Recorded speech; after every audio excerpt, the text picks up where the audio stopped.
evening to all. This is Abhivadan from Think, and here we are for a very interesting discussion as a part of episode 17, season 1 of Think. So, we have a set of interesting panelists with us. Let me introduce them one by one. We have Akshay.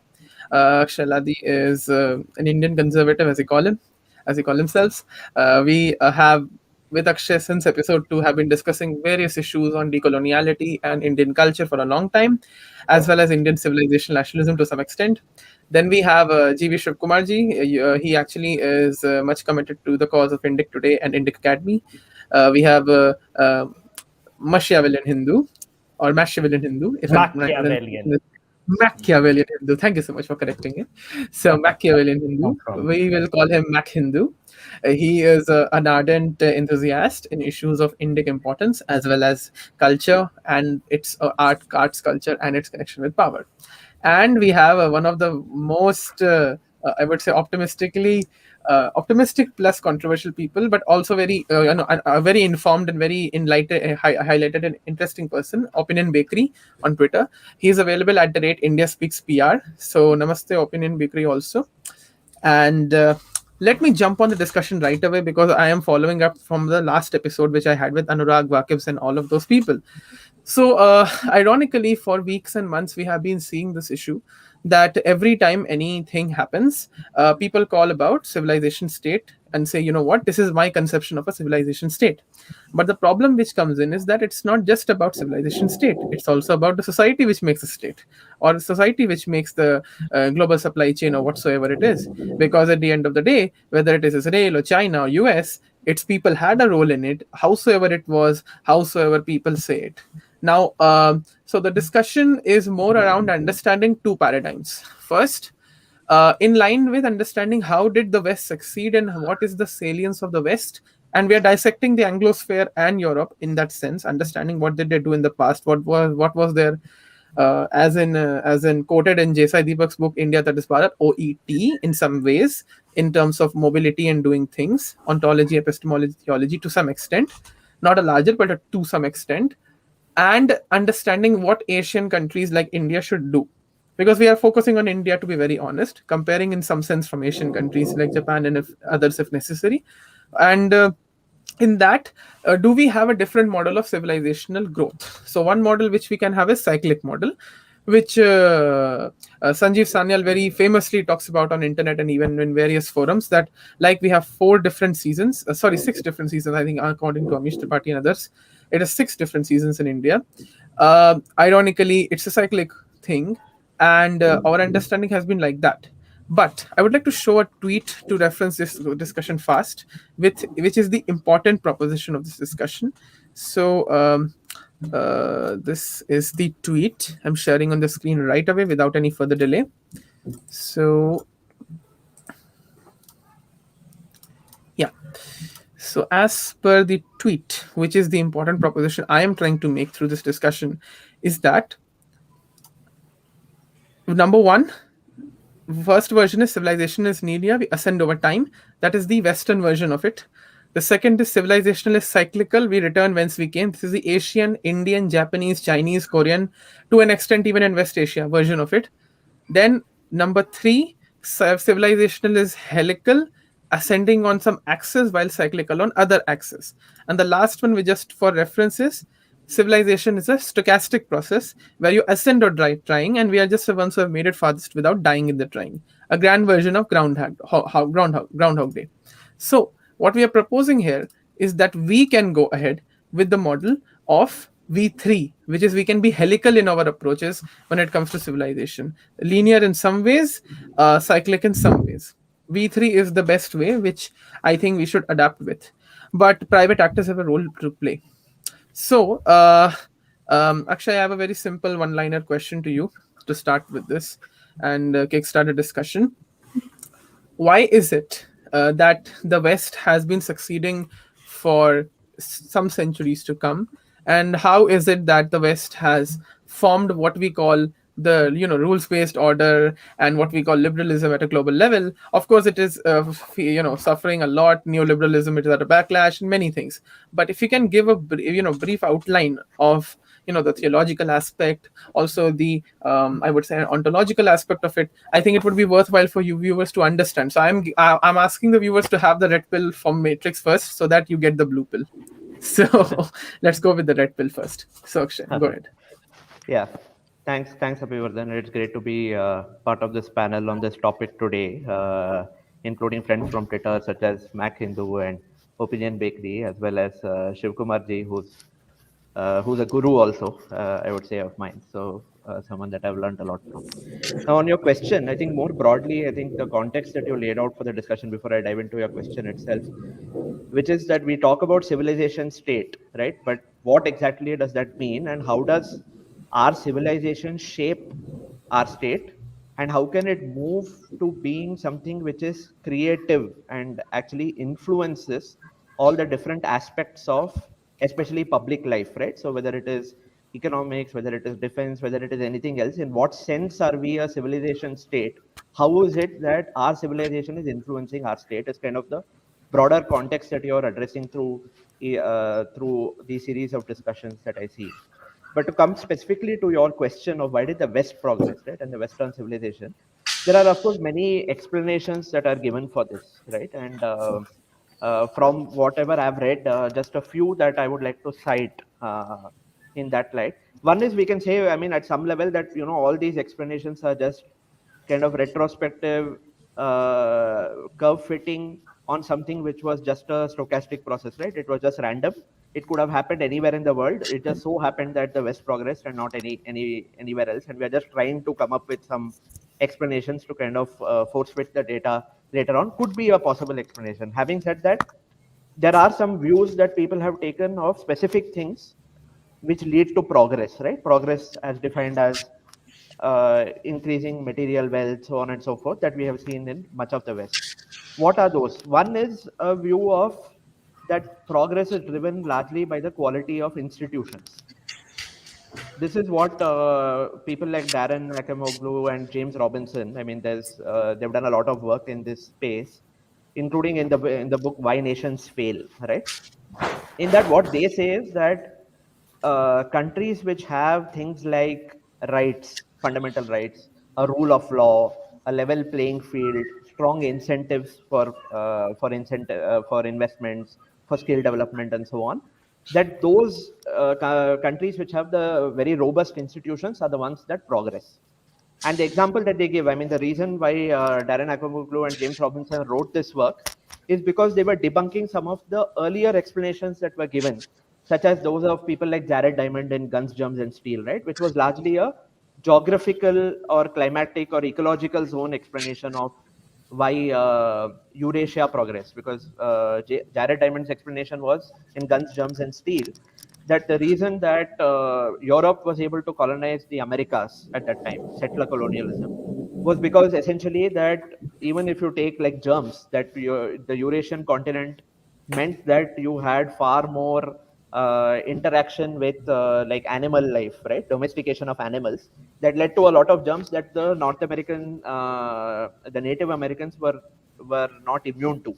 And so when they landed there, when Columbus or anybody else when they landed there, that those germs actually wiped out the local population, right? So that was a geographical determinism view.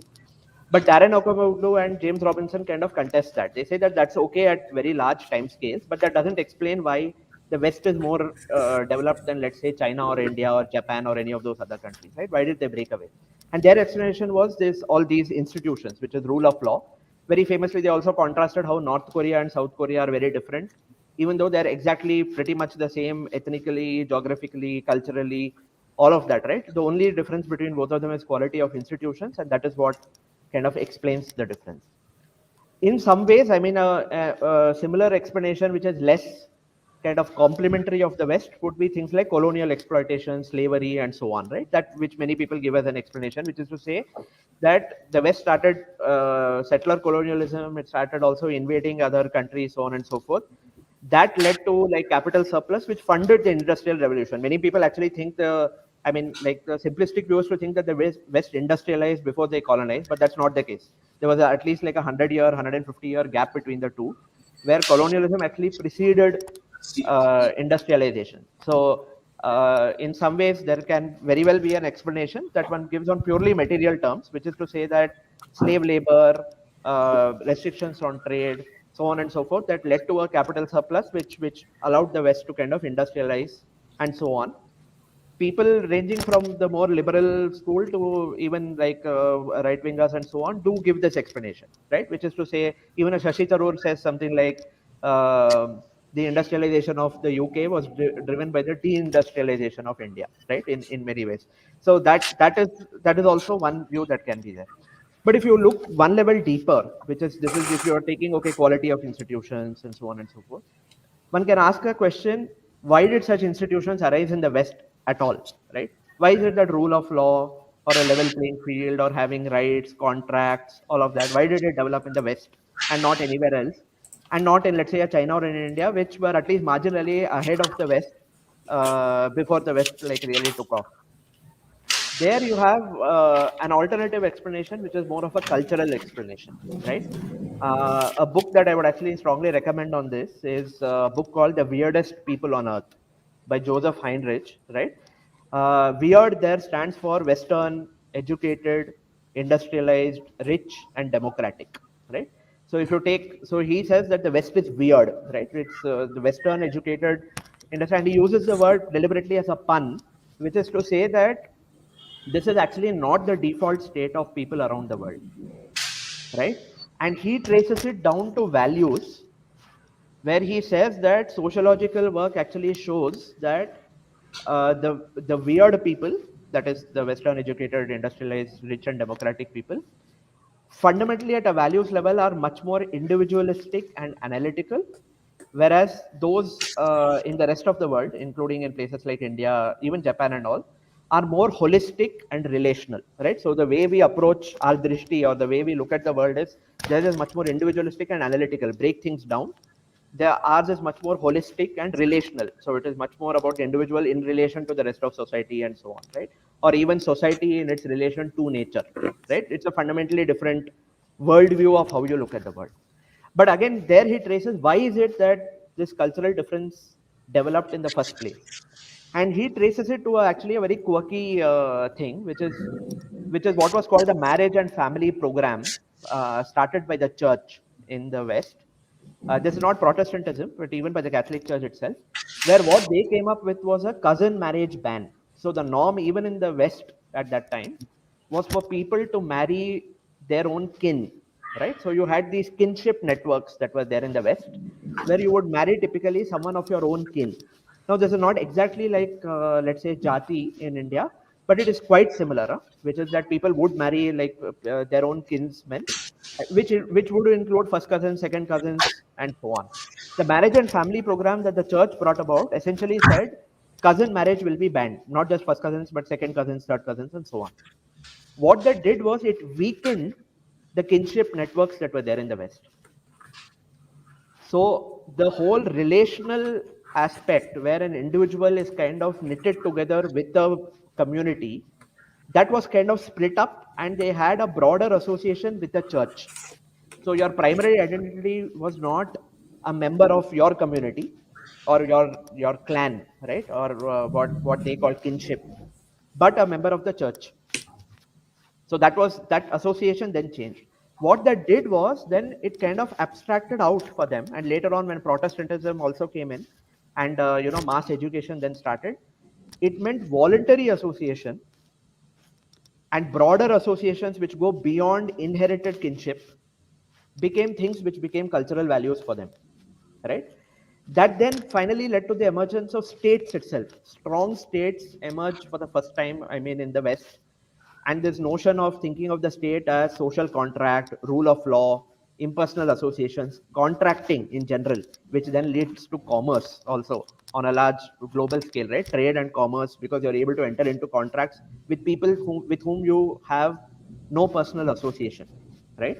That comes about, he traces it right up to the marriage and family program, right? Which where this kinship structure starts to break down. So in that sense, I mean, the weirdest people on earth, it started in many ways with a big cultural shift, which is a weakening of kinship structures because of the nature of marriage and nature of family, right? So that's the cultural kind of like explanation.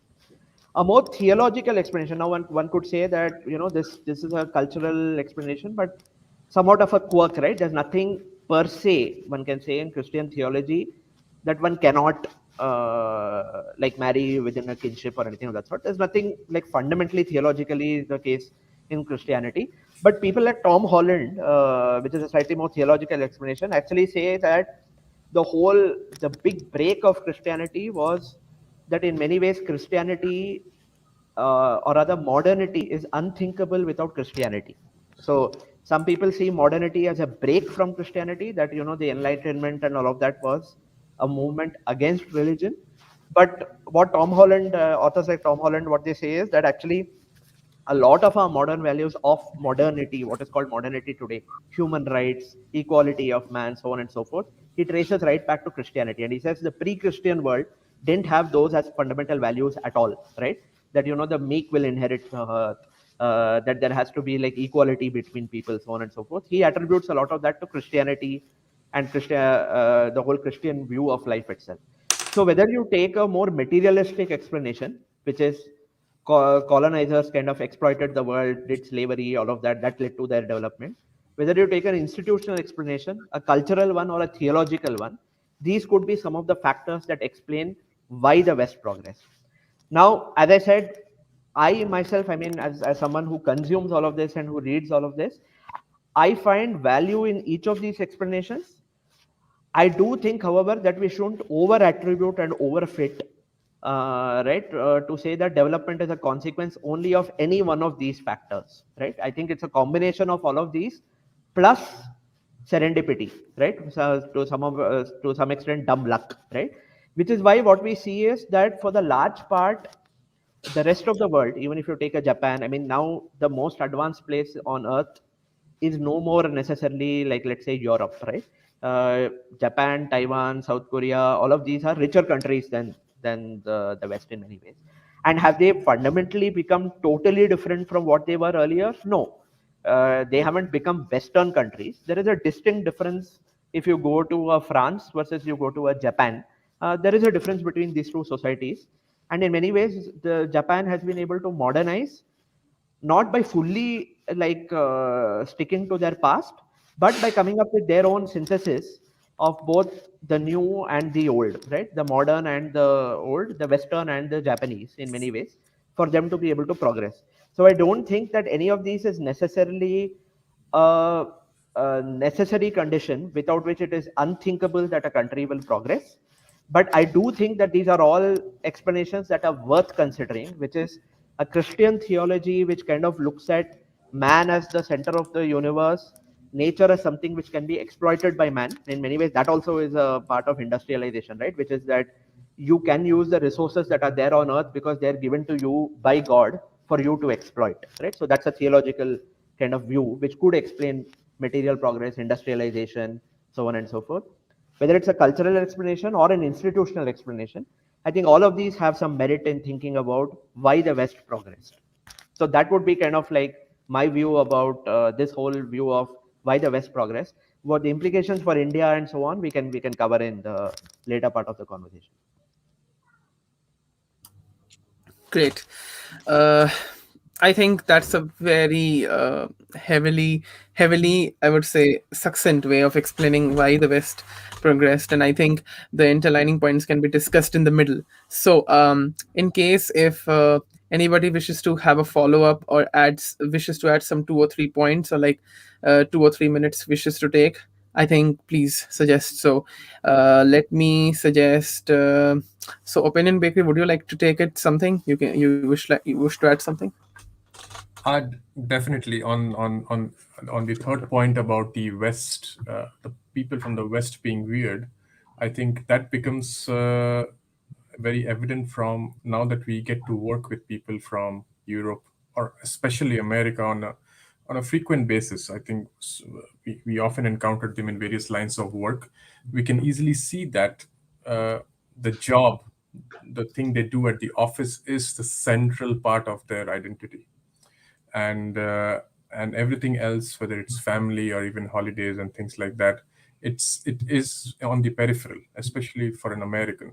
which is not necessarily true for us in India or even in many parts of Europe. And what, of course, we can always say, oh, that's not a way to live life. But on a purely non-personal sense, if a whole country filled with people like that, dedicated just to their work, the cumulative effect on pushing that culture forward is significantly higher. Uh, and then that's what we keep seeing, that the even though even though there are a lot of societal imbalances there, they keep maintaining an edge over the rest of the world, because even at an individual level they sacrifice tremendous amount just to focus on what they do, and because that's what's most important for them, which to us will always seem weird, because why would I not want to be with my kids or my parents, or just have a break and do something, and just do my work. So the third point which Akshay raised, I think that resonates on a day-to-day basis even now.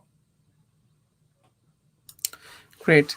Um, um, Before I move ahead to Shiv Kumarji, of course, once he describes cyclicality, and he can, of course, add his own pointers. Makhindu, would you like to add something? Okay, can you hear me? Yeah, so I would like to take a meta perspective, and this has nothing to do with that renaming that happened 2 days ago. So, Okay. yeah, so I would like to say that modernity, as it happened to the West, is actually a revival of their old modes, those that we know of in the Greco Roman world, in the Mediterranean basin that existed: Carthage, Sparta, Athens, Rome, and the like. So, after reading Machiavelli and Aristotle's Politics, I see that there is a lot of congruence between both of them. So, what happens is this: Machiavelli, people like to say that he founded new modes, and it is partially true, but he based them on that ancient culture which existed. And he based it on the Republican Rome. He found it to be uh, the best form of government, that is. He differs from Aristotle in some ways, but that's a topic for another time. Anyway, the other thing is that Machiavelli also breaks from the Christian mode too, as it's obvious to anyone who read The Prince. So there's the chapter, the 15th chapter, The Effectual Truth, which says that I'm going to talk about things that are real instead of those that are imagined by people to be. And that says that if you are doing something good, it may lead you to ruin, but if you're doing something bad, it may lead you to be safe.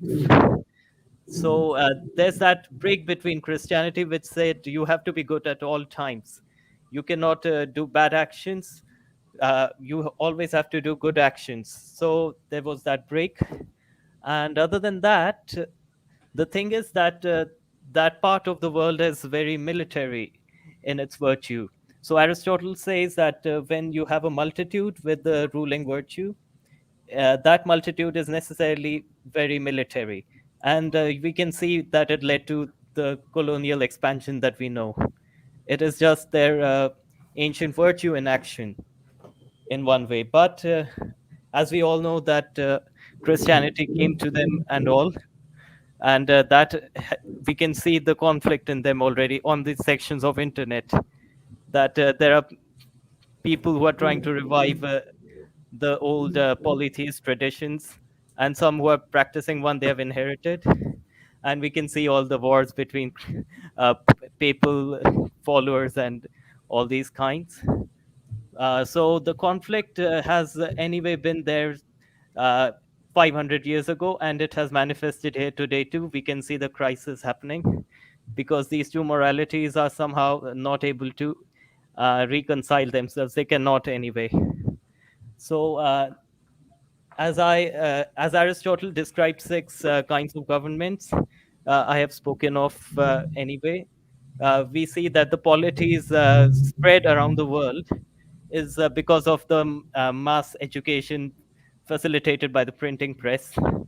Because Aristotle says that when you have a multitude of mass many people are able to rule and be ruled, you can create a democracy there. So, in a way, it all follows from the ancient modes. In this way, modernity is just the ancient modes in a new form, as you had spoken of in the helical mode.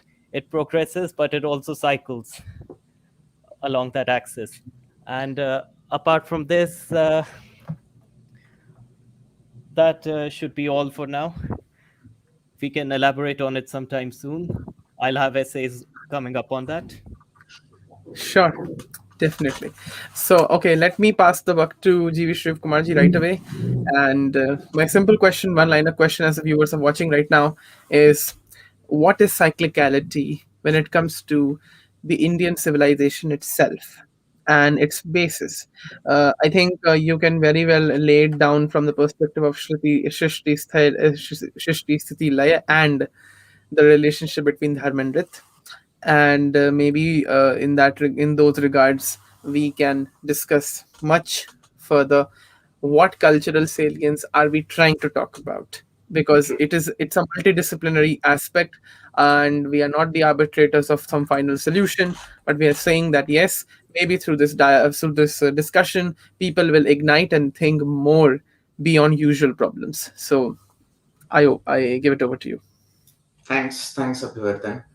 So I'll just take a cue from where Akshay left, add a couple of points so that the context for Srishti Sthiti Laya is built.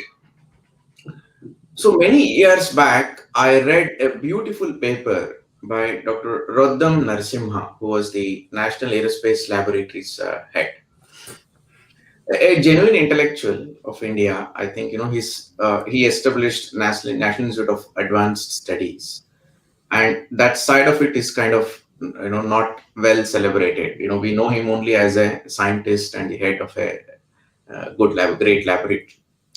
So that paper was an answer to a question that Joseph Needham had asked, that why did industrial revolution happen in the West and not in China or in India? Because China and India were significantly advanced in some kind of industry, and very advanced as a civilization, and which is now even corroborated by studies of Agnes Madison and others. And that question was more answered by Joseph Needham in the context of China, not so much in India. And Dr. Narasimha had picked it up from the Indian context. And he laid out that the West has mastered a paradigm of thinking called model thinking, whereas the Indian paradigm of thought is Sutra thinking. Now, even today, if you go to some of the Western universities, the first lectures, they will tell, what do? We build models. So, representing the universe as a model, is something that was mastered during the Industrial Revolution era, although its origins are in the religious culture of the West itself. If you look at, if for this you should study Dr. S.N. Balagangadhara's Heathen in His Blindness, one of the greatest books of last 30-40 years and most relevant for an Indian intellectual. So in that he describes a religion as explanatorily intelligible account, which is very, very close to model thinking. So a religious thinking is to build explanatorily intelligible accounts of everything, which moved from religion to the material at the time of modernity, and which Akshay was referring to, how the theology moved into this space, and so on and so forth. And that's what became the industrial and academic model thinking, which is also the institutional thinking of the West. And that has the ability to build engines, that the effectiveness of model thinking is to be able to compute and produce in scale. That is the effectiveness of model thinking. Now, what is this Sutra that we are talking about? This noise. What is the Sutra thinking that we are talking about? The Sutra thinking is what has come from the Srishti Sthiti Laya, ontology of India. So I'm coming to the ontological differences, the worldview differences. Worldview is not a good word, but I'm using it, because that's the word that we all understand very easily. Dr. Balagangadhara has a problem with the worldview being applied to Indian context, but that's okay. So, for general understanding, let's call it worldview. So the Sutra thinking, what is the greatest achievement of Sutra thinking that we are all aware of? It is Ashtadhyayi. In 4,000 sutras, you have represented an entire, language world, not just as a description of Sanskrit. You also laid out, language as a computational model, as not a model thinking representation, but in the sutra form. What is this sutra form? Each sutra is independent. In its own, it won't mean anything. But a collection of sutras will mean something very significant. Now, this is not just for language. It is there for literally everything in India. Our organization as communities. Each community is independent and doing something, but it cannot exist in isolation. It will mean nothing. But when a collection of communities come together, they form a city or a village or so on and so forth. A very bottom-up process. Now, India has mastered this, and within this, we also evolved an industrial model, the industrial worldview. Why we did know why I'm not interested in answering the question why industrial revolution did not happen in India. It may have happened, it probably would have happened, or we may have collaborated with the West and we could have adopted it. We'll come to that towards the end of it. But at that time we had a colonial situation. Whether we were responsible for the colonial situation or somebody else, that is a matter of historical analysis outside the purview of our discussion. The point is to say that as an intellectual and cultural orientation, India's orientation was Sutra thinking, and we have not sufficiently digested the importance of this paradigmical difference. And the West is model thinking. Now, whether what is good, what is bad, we'll come to that later. That's even immaterial because we have now crossed that line and gone significantly ahead.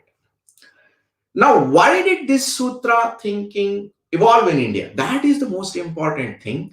And that is where we can reclaim certain saliences of Indian civilization.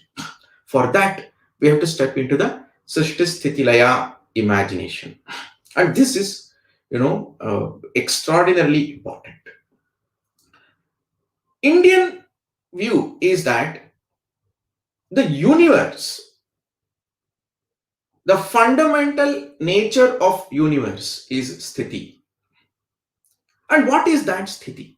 Unfortunately, in our times, we have come to describe sthiti as state in English because we learn Sanskrit words from English. We first translate Sanskrit to English and then we reverse translate. So due to which entire, the whole thing is lost. So this was one very important learning for me. Sthiti is not state. Sthiti is dynamic. It is always changing, and that's the beauty of it. But it is in equilibrium and in stability. This is a very unique, even in physics, there is something close to this. So you can call it dynamic stable equilibrium, which means it is constantly moving, but in each movement from state A to state B, A and B are in equilibrium. That is its natural, that is its aspired movement of the universe. That is the sthiti. So the fact that it moves from A to B means that it changes, and the change is represented by Srishti. Which means if it has to move from A to B, it simply does not move. Its physical configuration will change. Its any other configuration will change, and so on and so forth. But in its change, it will still be stable. That is the point. Now, herein lies the fundamental difference between the way West thinks of change and India thinks of change. In India, change is, which is Srishti, is part of sthiti. That means it must change and yet it must retain stability. Whereas this kind of a philosophical relationship between Srishti and sthiti is not there in the West. At least I have not read it. But underlying principle is Srishti must go and we should beg for sthiti. Something like that. Sthiti should catch up with Srishti. Srishti is paramount. It must change. In the last 300, change is an independent value in the West. Whereas in India, sthiti is the independent value. Change must be part of sthiti, and you change, but you ensure that you change in a way in which sthiti is maintained. Laya comes when it has to create space for sthiti. Everything has to end. Nothing should, this is important. Everything has to end, but it must end at the right time so that new Srishti happens, so that the universe remains in sthiti. If there is no Srishti, sthiti is lost. If there is no Laya, sthiti is lost. Where does the cyclicality come? In spite of all of that, at some stage, sthiti is lost and Srishti has to give way to Laya of the highest form, and Laya must end everything, and then you come back to an original state and begin everything. For everything, this is the cycle. Fundamental principle is that nature of the universe is to change, but universe aspires to change in such a manner that each state is in stability and in equilibrium, for which you need Srishti, but Srishti's responsibility is to ensure that sthiti is there all the time. When that doesn't happen, Laya steps in and Laya cleans it up, and then you again, you cut it. So that is where the cyclicality comes in, which means that Srishti's ability to always be in ensuring sthiti is questionable. At some stage, it goes awry. You have to come back. So anything that you create will have this cycle. This is the wisdom of India, and this is, it's like a fractal.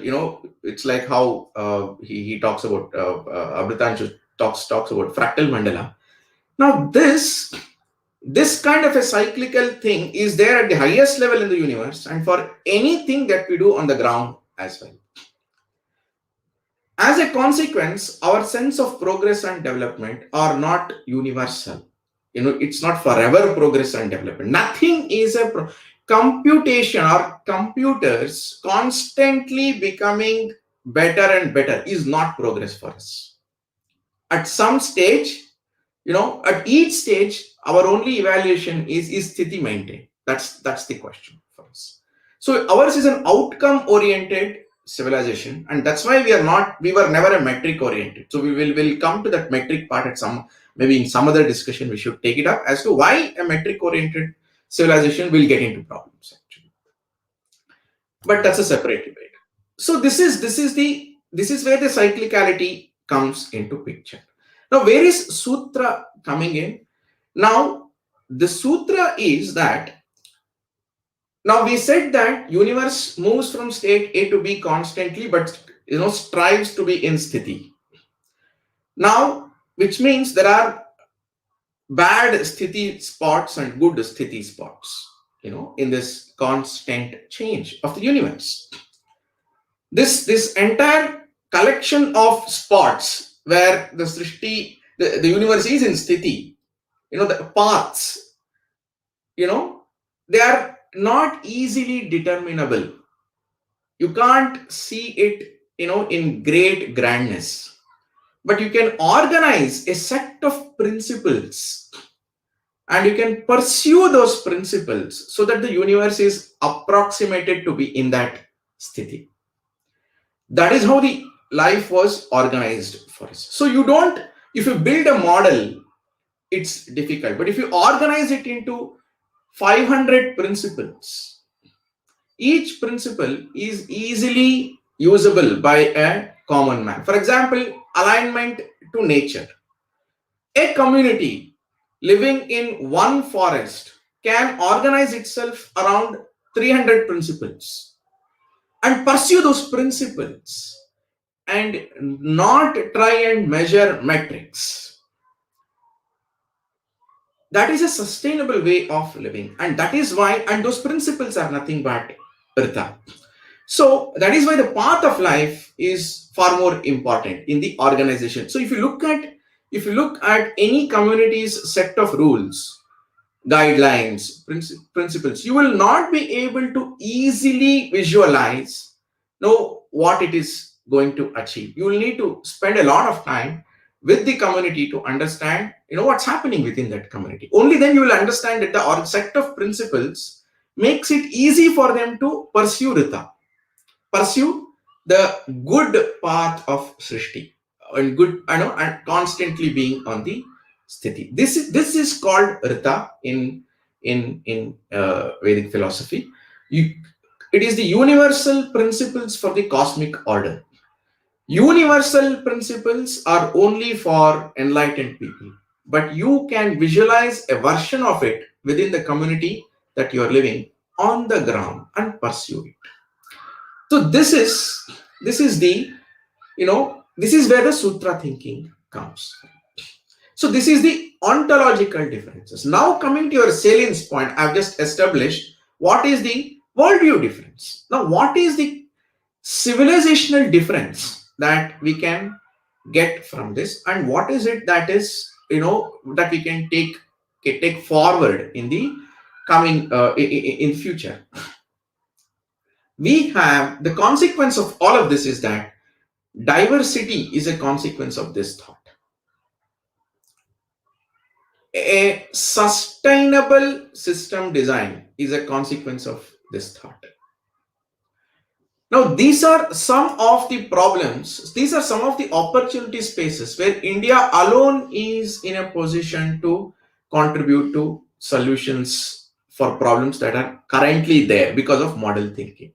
Model thinking definitely has pushed the world to the edge of, climate crisis and environmental crisis.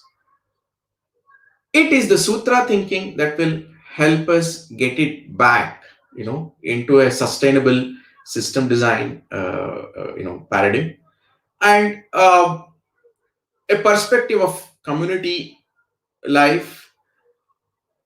All these are consequences of the Sutra thinking.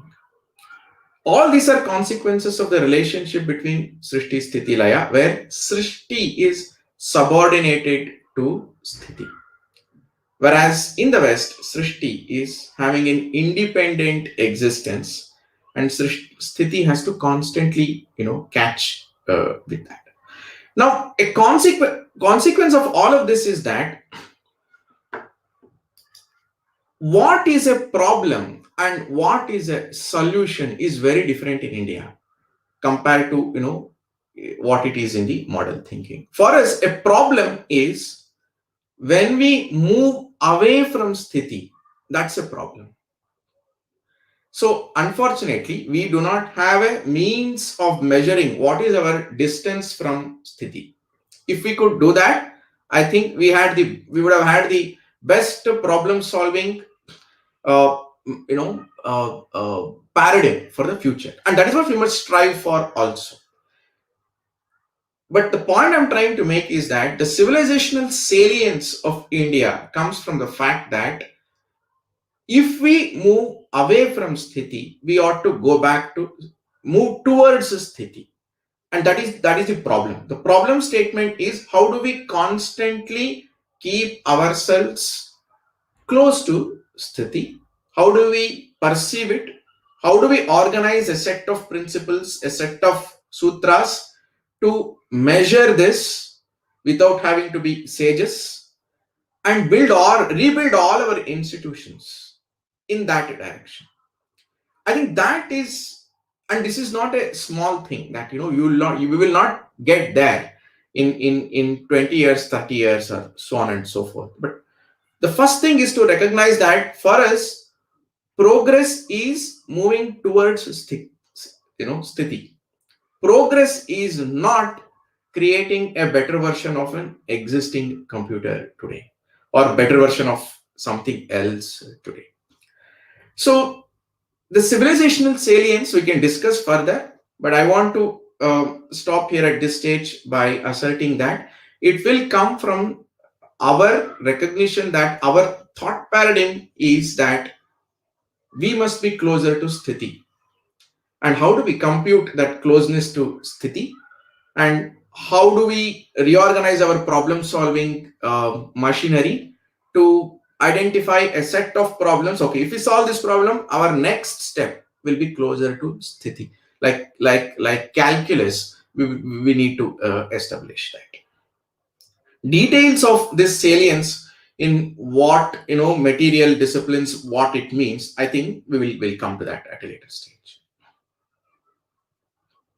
I think that's why we can discuss with some examples, which can be case-based examples, like which really exist today, or we can manufacture some examples as a matter of illustrations. So I think if Shiv Kumarji wishes to correct me or not, I think it may very well relates to the an ongoing research and the concept of economy known as complex adaptive systems. Absolutely. Absolutely right. Yeah. So I think this is something which people can look out for, because I'm also quite fascinated with the concept personally. So that's a different question altogether.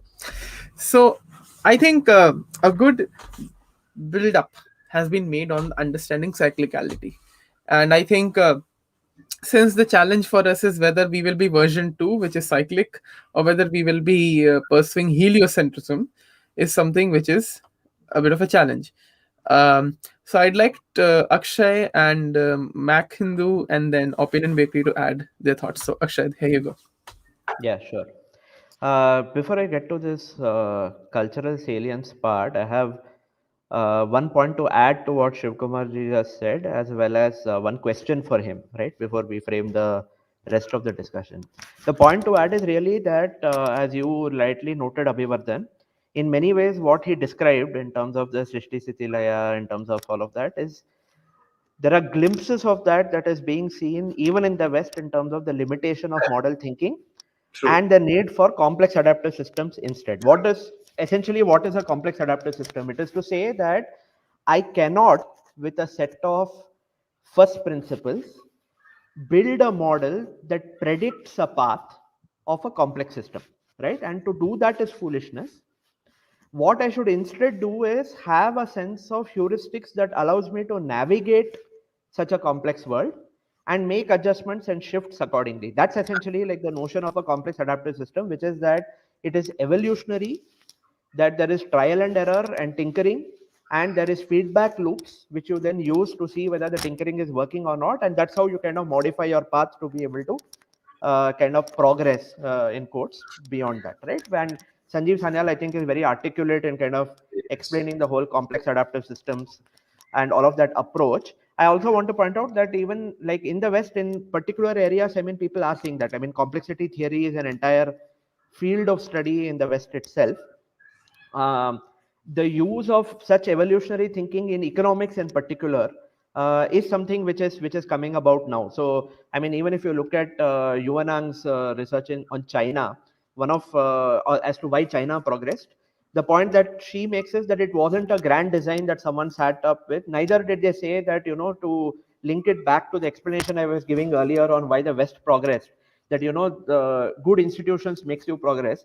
She actually contests that, because she said, hey, if you look at the last like 30 years, good as defined by the West in terms of institutions, many of those things were not in place in China during those times. So why did they progress? She says that it was because of co-evolution, that there was some institutional improvement, some economic growth that led to further institutional improvement, and so on and so forth. and that actually if you try to leapfrog and put in a institution which is not applicable to your context, just saying that this is a good institution and let us copy paste that it actually retards progress rather than actually leads to progress, right? So it has to be incremental, it has to be evolutionary, and so on. That is an insight that even in the West is being recognized as an aspect. I'll add one more such insight on economics before I ask a question to Shiv Kumar ji. um, One famous like shift in model thinking also was done by Robert Solow. I mean, there's a famous growth model. The whole Solow growth model is very famous in economics. But he himself later wrote a paper saying that in macroeconomics, trying to come up with one grand model. Macroeconomics again is a complex system, right? The economy is a complex system. For a complex system like the macroeconomy, like there were models that were built to try and explain the macroeconomy. Solow came and said that this approach itself is wrong. Okay, that instead of having one grand model which tries to explain the economy, we should have several partial heuristics which explain certain parts of the economy, put it together and try and get to some kind of an approximation of what the economy looks like. That's a far better approach than this one. And in many ways, I mean, these are all I would say attempts to approximate Sutra thinking instead of model thinking that we see even in the West, because they see the limitations of that when it comes to trying and describing the evolution of complex systems, which is what things like the economy is and so on, right? So that's the kind of like macro point that I want to make, which is that even in the West, these are being recognized as limited approaches for particular kind of problem situations which are of a complex nature, right? Now, the question that I want to ask Shiv Kumar ji in many ways, and then he very rightly articulated that, the overriding concern in many ways for us is sthiti. And even if you take the word dharma, which in many ways is the defining word for Indian civilization, it comes from the root word dhr, which means to hold or to bind, right? So to maintain that stability, sustainability has always been the concern of the Indian civilization throughout its history. Sustainability is one word. Lokasangraha is another word. That is keeping the universe together. Sangraha is a very, very important word. Yeah, we look to bind, right? We look to hold. We look to this thing. That has always been our. And what we hold together is the individual to society, different groups within society, society to nature, the past, our ancestors to the current generation, to the future generation. All of this are what we are looking to bind or to hold together, and that's what dharma is really about. The question that I have for Shiv Kumar D is, does that then naturally or as a corollary lead to stagnation? Saying that, oh, I'm always concerned about how to maintain stability all the time. So I'm going to stagnate and I will never quote unquote progress. Or is there a view on Srishti itself and how we progress in this while keeping very much like Sthiti as a kind of like the background variable that we should not violate? How do we still like kind of like progress? I think that will be a good segue for Shiv Kumar ji to set up for us to then get into like the whole conversation about cultural salience in India, right? How do we come up with innovation? That's fantastic. I think this is the question that we need to answer. Because today in our world, progress and development are two terms that we ought to deal with, and they're there everywhere, and we need to have a very clear definition of these two words. Now we'll come back to the original definition. If Srishti is not happening, Sthiti will collapse. That is the nature of, that is the statement of Indian civilization. Which means that if you're not doing anything, you will not be able to uphold dharma. Lokasangraha will not happen. Because in the internal dynamic of the universe, within us and within, in the outside world of the physical world, the need to change is inbuilt. We do not call need to change as progress. We recognize it as a fundamental reality. It's one level of reality that is lower than progress. Progress is a constructed term, whereas change is a far more real term in the Indian philosophy. Now, the consequence of this is that you ought to change, you ought to create. Okay. So, progress then for us is to be able to not move away from sthiti while we are changing. What must change? You have full freedom. Whether you want to increase the computational power of a computer 10 times, or you want to go and create something totally different. You can do anything. So the progress in our worldview is creating that new, so that you are still in sthiti. So it does not qualify and saying that it ought to be in this direction. That is the only difference. So today I may have X tons of processed wood, and tomorrow, we may want to create X plus X or 2X tons of processed wood. It means nothing to progress in our definition. So in our definition, X plus delta X still maintaining sthiti is the progress. Okay. If we constantly increase or reduce our distance from sthiti, that is progress for us. So of course, at some stage you will become Sri Krishna, and you will be the sthiti, and you are creating, but you are not affected by that creation. That is the ultimate progress. We may or may never get there. But the point is that you keep creating and reduce your distance from sthiti is actually the definition of progress for India. That is how we have always, aspired for. This is also the reason why you will never say 20th century is better than 18th century, and 22nd century ought to be better than 20th century. Your only striving is to reduce your distance from sthiti. And in that, you may go up or you may go down. You may go up or you may go down. And in that process, if you go too far away, there will be pralaya, and then the cycle will restart. So, re-articulating progress is the most important task that is in front of us. And that is why I said a new paradigm of not problem solving. Perfectly fine to use the modern thinking paradigm for problem solving. But what is the problem? That is where India ought to be significantly different. And today we have lost it completely.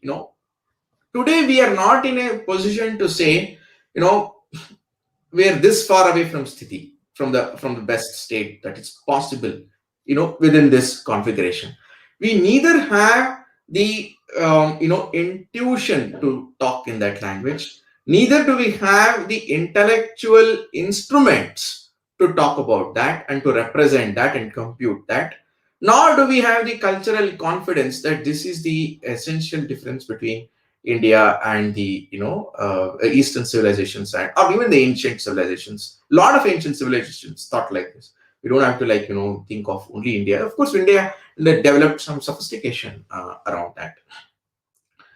So this is the. I think that's a very good question, Akshay, and thanks for asking that.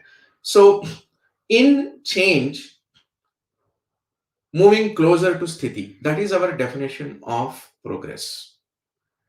So our fascinations and desires for great material life need not be abandoned, should not be abandoned. Look at all our 3,000, 4,000 years of literature. Everywhere Samriddhi is praised. Okay. So the Pandavas are sent to Himalayas to dig and get wealth that some old ancestor had, kept in secrecy, so that only Pandavas can take it out. Yeah, The point we is worship Lakshmi also. Absolutely, Ashtalakshmi, we worship. So we need not be very concerned that our worldview limits us in material indulgence. I will not call it material development. We value and we have always encouraged material indulgence. That is why we were 30% GDP in 17th century. But we measure the effectiveness of material indulgence by how much Lokasangraha happened, how much are we closer to Sthiti. Is everybody in the society up in their path towards moksha? That is the question that we ask. If material development is helping that, then that is progress. If material development did not help in that, then we have regress. So you once again continue that journey, and we acknowledge that we will never constantly progress and constantly regress. We'll keep on moving, if not sinusoidally, some kind of a sinusoidal. Someday there will be a cycle, reset. And get ready, that's best represented by Matsyavatara, where Satyavrata tells that everything is good in my kingdom, and oh Matsya, you are saying the world will end. You may not be able to see, but there is a larger thing that is happening around you. Cycles can get reset, and these cycles may get reset in some local ways and in some universal ways, and so on and so forth. But fundamentally, not getting caught in the cycle of the material as progress, but being able to compute the overall effectiveness of that for the individual and the community and the communities, and being able to say that we are closer to Sthiti. That is where we have lost our journey completely in the last 300 years. The notion of Sthiti itself we have lost completely.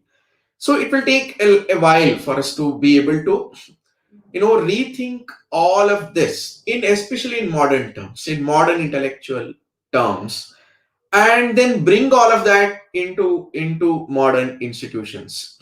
I'm extremely happy to read the complexity theory explanation by Sanjeev Sanyal. When I read that, we have some way forward actually.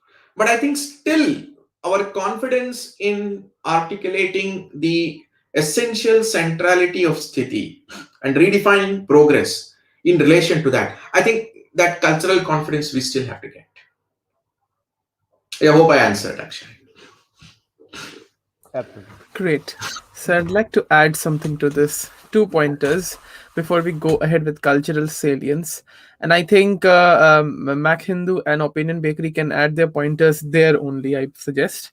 So I think one thing which I generally see is that since we are aiming for a complex adaptive system to have in, because what is being ascribed as change is none other than adaptivity.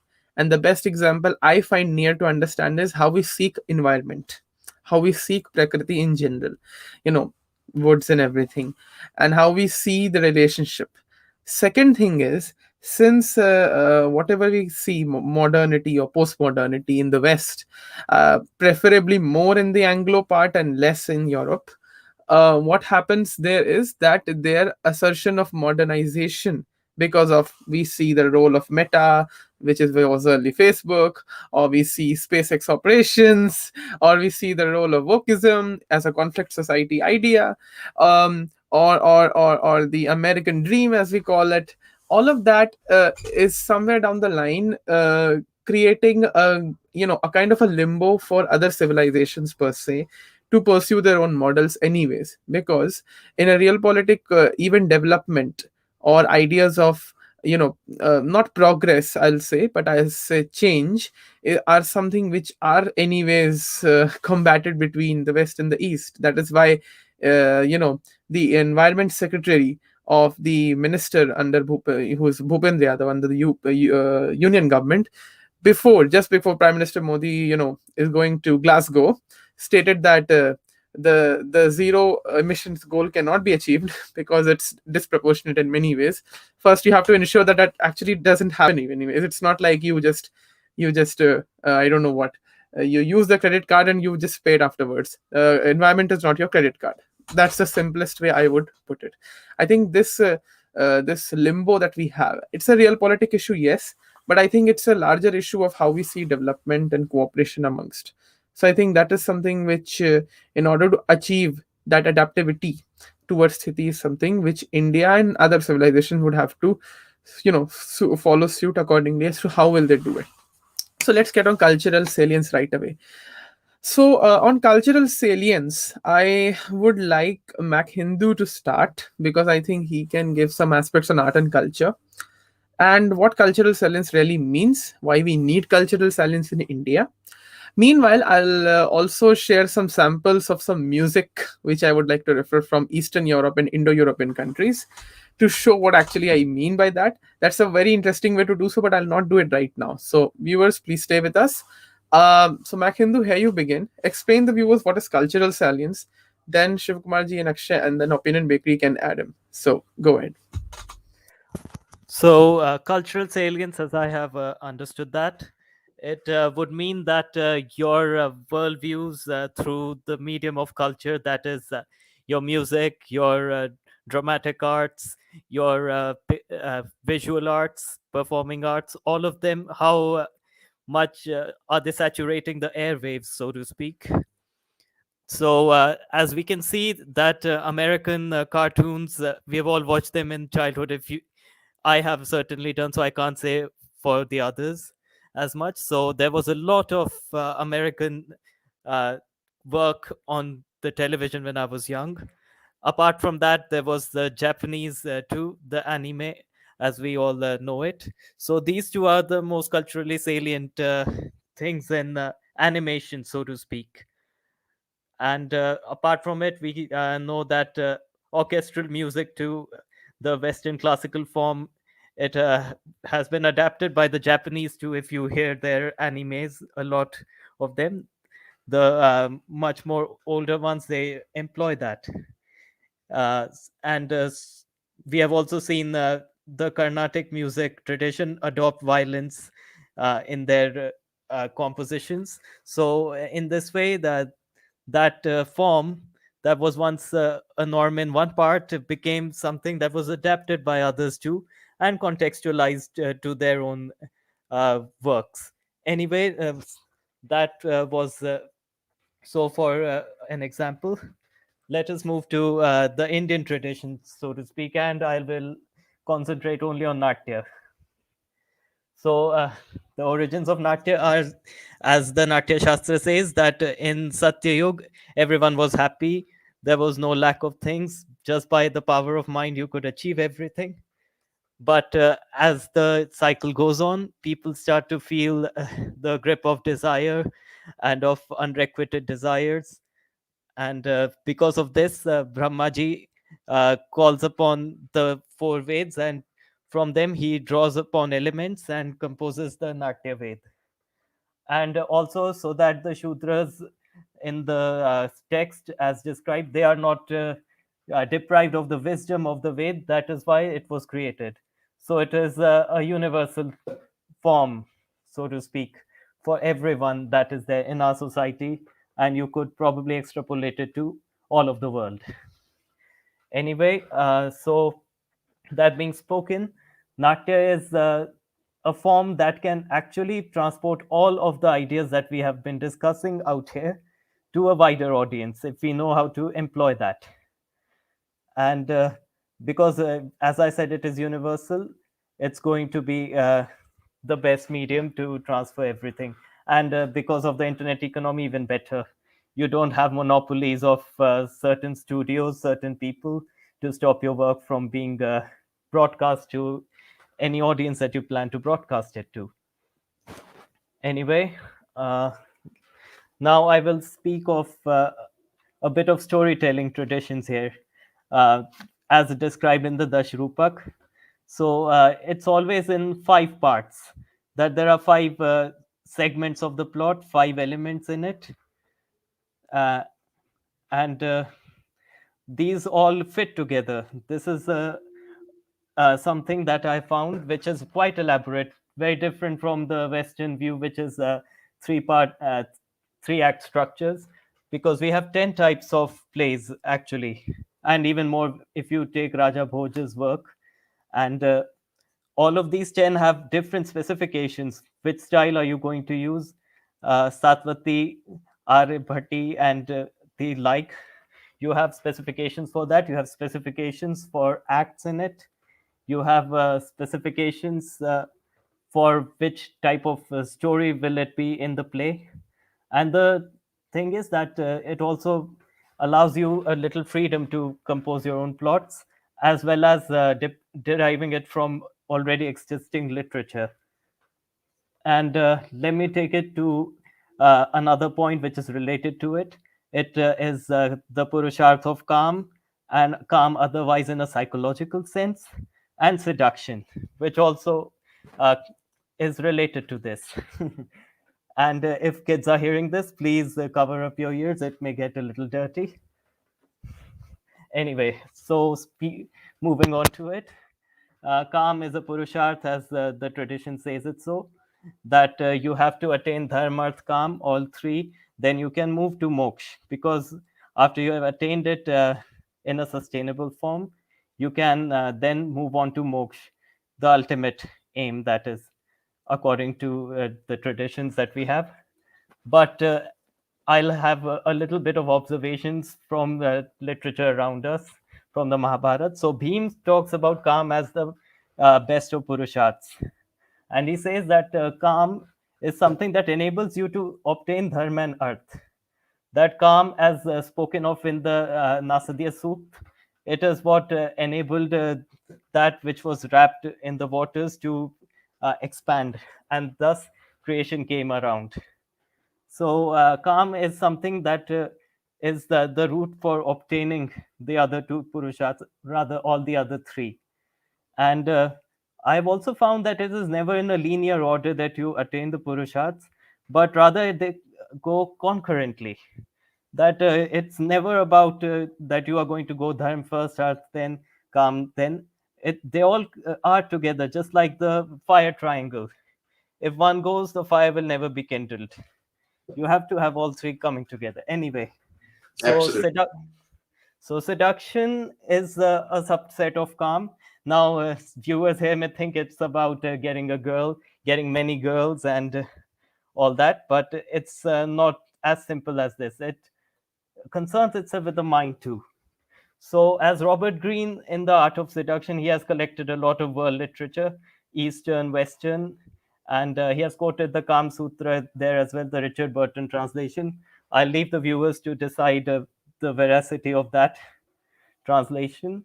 But anyway, that book speaks about many kinds of seducers, so to speak, your personality. What is it in you that attracts the viewers towards you? And then it speaks about the types of victims, that is your audience. What are their psychological profiles? And we've seen this in the Kam Sutra as well, that you have the types of women there that you wish to woo. And then what tactics you're going to use. Robert Greene sums it up very succinctly. So in the first stage, you establish interest in them. So in this interest, you are tempting them as such. That is his form. But if we were to make it a little less predatory, I would say that it is about capturing them.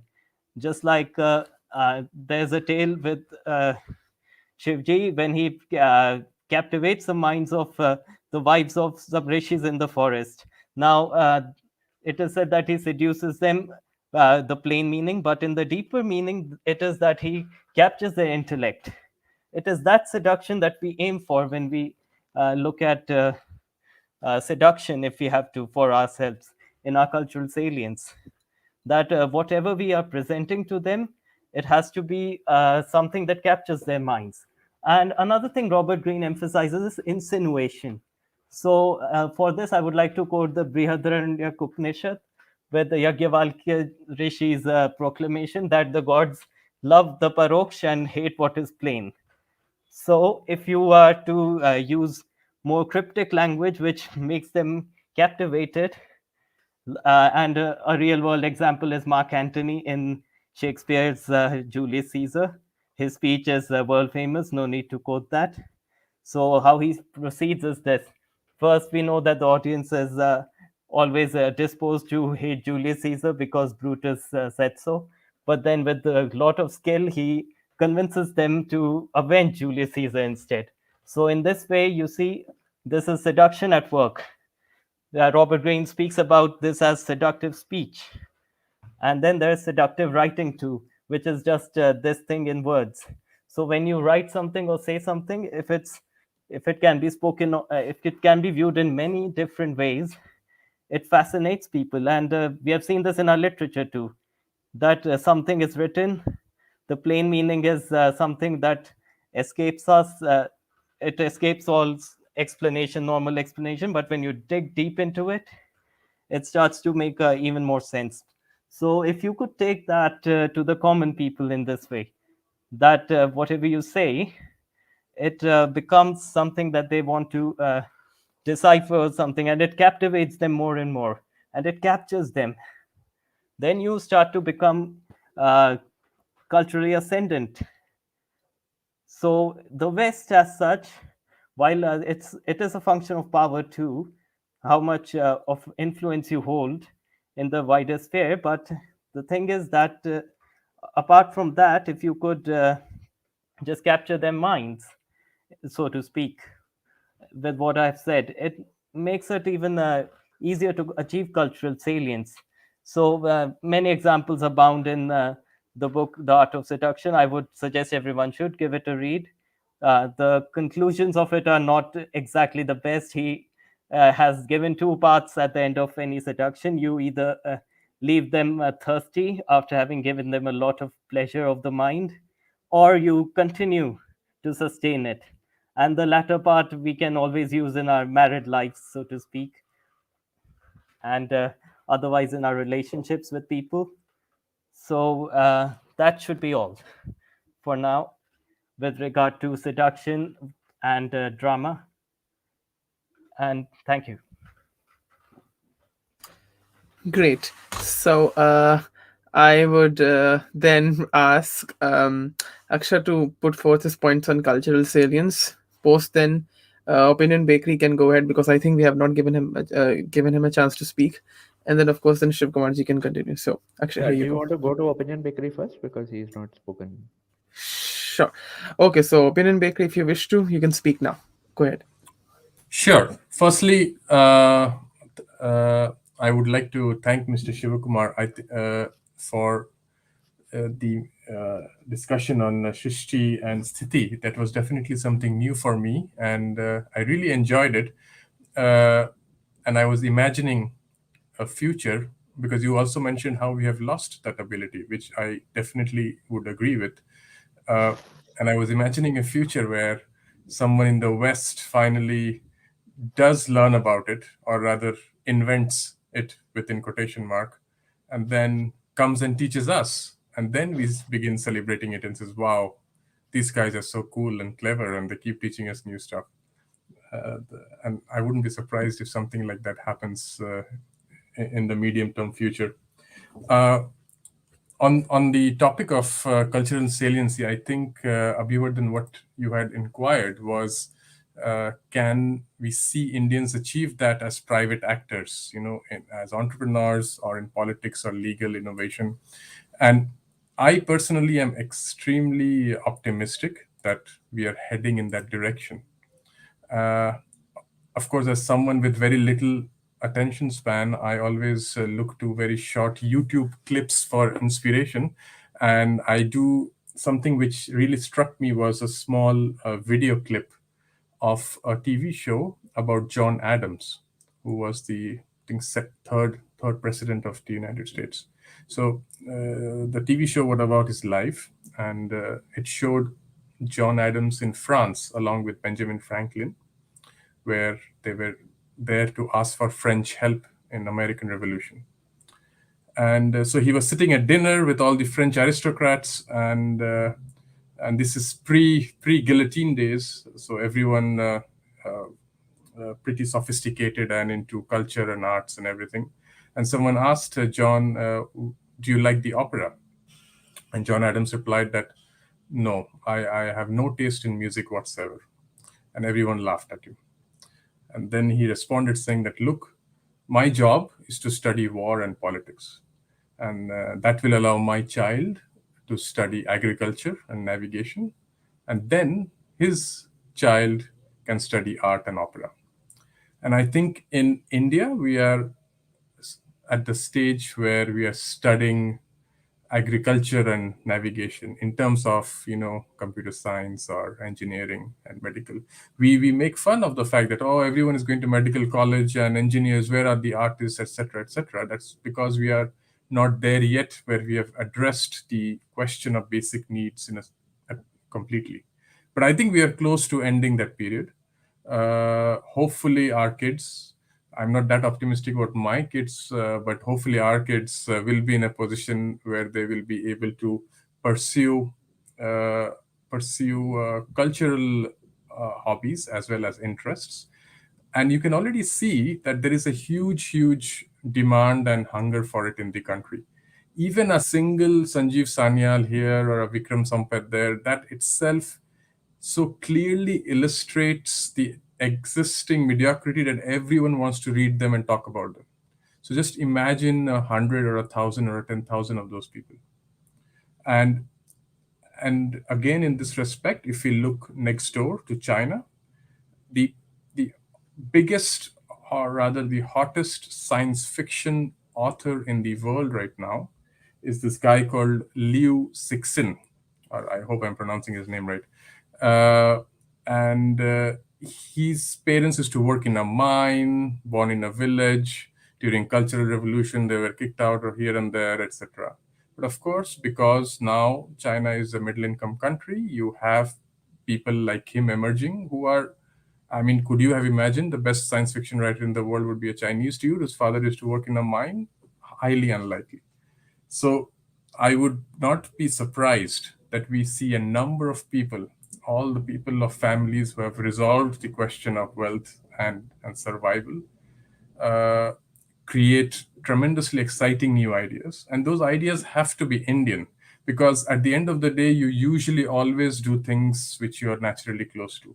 I don't think the young Indians are going to come up with a different way to look at the Greek novels or find out new ways to make cheese. It'll be Indian stuff, Indian stories. Maybe instead of Amar Chitrakatha, we will have manga and manga comics on Indian epics, or amazingly made video games on our history. It will be a bit different. It will not be. It will be less Sanskrit, I'm expecting, and more English words, but definitely be very Indic in nature. That's really optimistic. So I think Akshay can go ahead, and then Shiv Kumarji. Yeah. Yeah. So just to kind of sharpen the question a little, can India achieve cultural salience? In many ways, it is. The question is, can India have a cultural revival in such a way that it is salient in influencing different aspects of our life, whether it is, as I said, economics, the state, law, all of these different fields. In some ways, can we recognizably see an Indic imprint in all of these, or are we consigned to just borrowing ideas in all of these fields from the West, saying that we will create our music, we will do our dance, we will do all of that, but for all these fields, I mean, we just have to borrow from the West, right? In some ways, these are the like kind of stark extremes, right? I am also like Opinion Bakery. I'm optimistic that we will actually see this kind of cultural revival and cultural salience in that sense, which is culture being salient to a lot of these aspects of our life as well. I am optimistic that that will be the case in the future.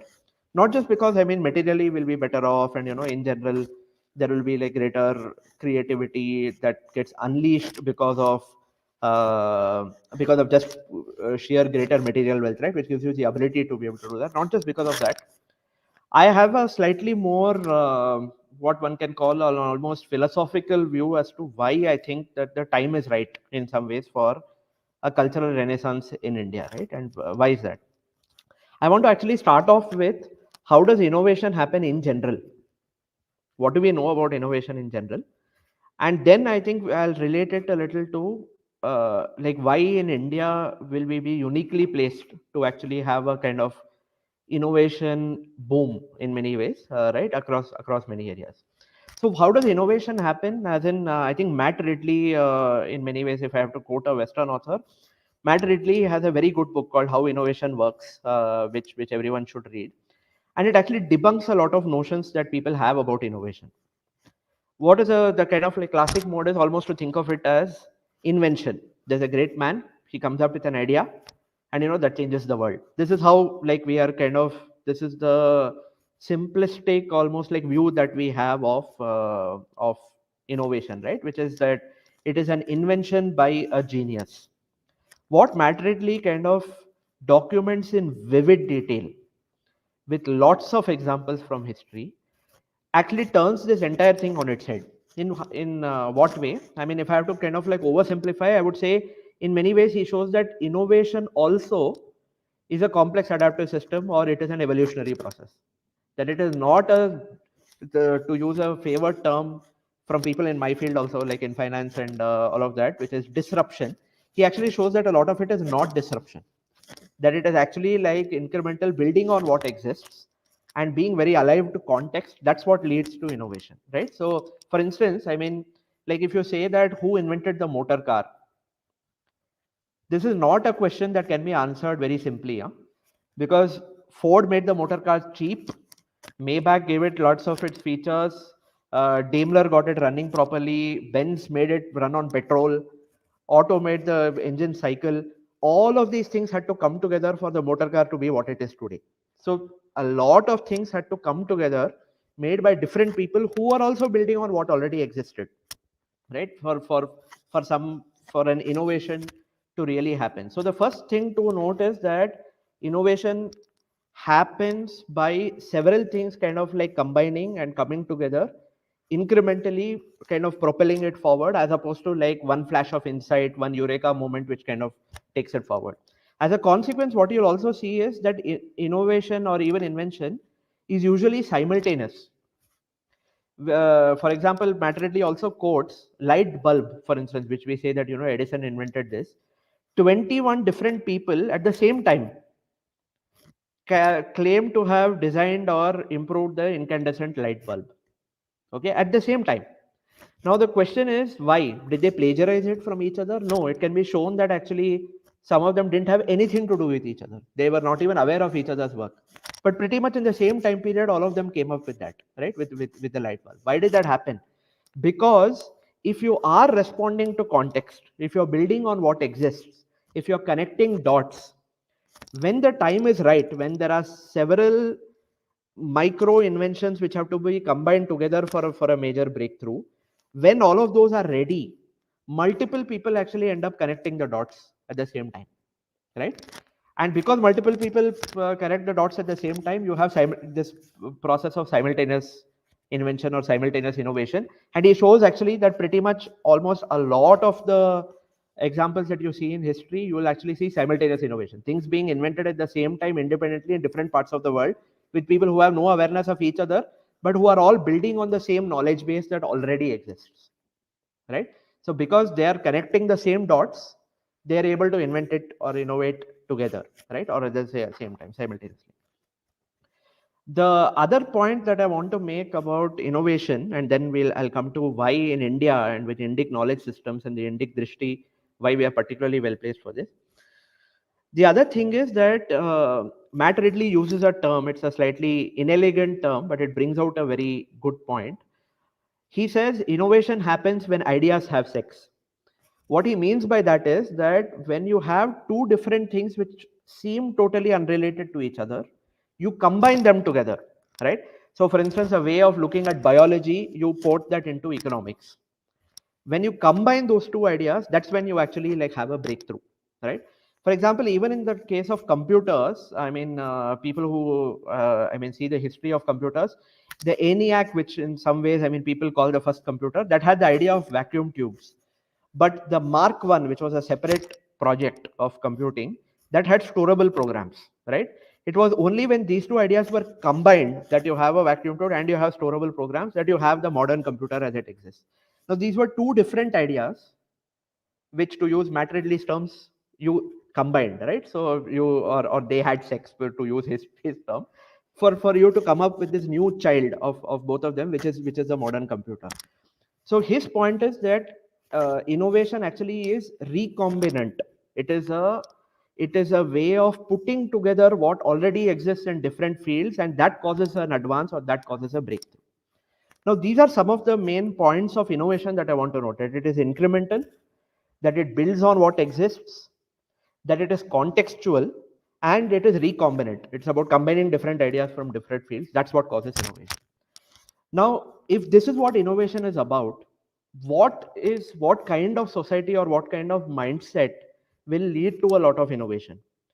If it's all about connecting dots that exist, one is, of course, the more dots that you have, the better it is, right? So if you have ideas in different fields, then you have greater ability to connect the dots and to innovate. So that is the first thing, which is a rich kind of knowledge base across multiple areas is the first thing that will kind of unleash innovation. The second is a mindset of actually connecting dots, which is to not see these things as silos, to not see these things as independent fields which have nothing to do with each other, but to have a view that that there is a holistic way to look at these things, right? So in other words, a knowledge base that is comprehensive as in addresses different aspects of life and that is holistic in how it views the world is the one which is best placed to kind of unleash innovation. In many ways, this is a very good description of what we call the Indic knowledge systems. Indic knowledge systems are about how you have what Pavan Verma in his book, The Great Hindu Civilization, calls the audacity of thought. He says there was deep philosophy, but importantly, that philosophy translated to practice. So that there was that dialectic between philosophy and practice, that practice being in multiple fields. So like Mac Hindu talked about Natya Shastra, right? Or like he was alluding to also like the Kama Sutra. Now you will actually see that these are all illustrations of that underlying philosophy manifesting itself in different fields. If you actually see the Natya Shastra, it was even called by some people as the fifth Veda, right?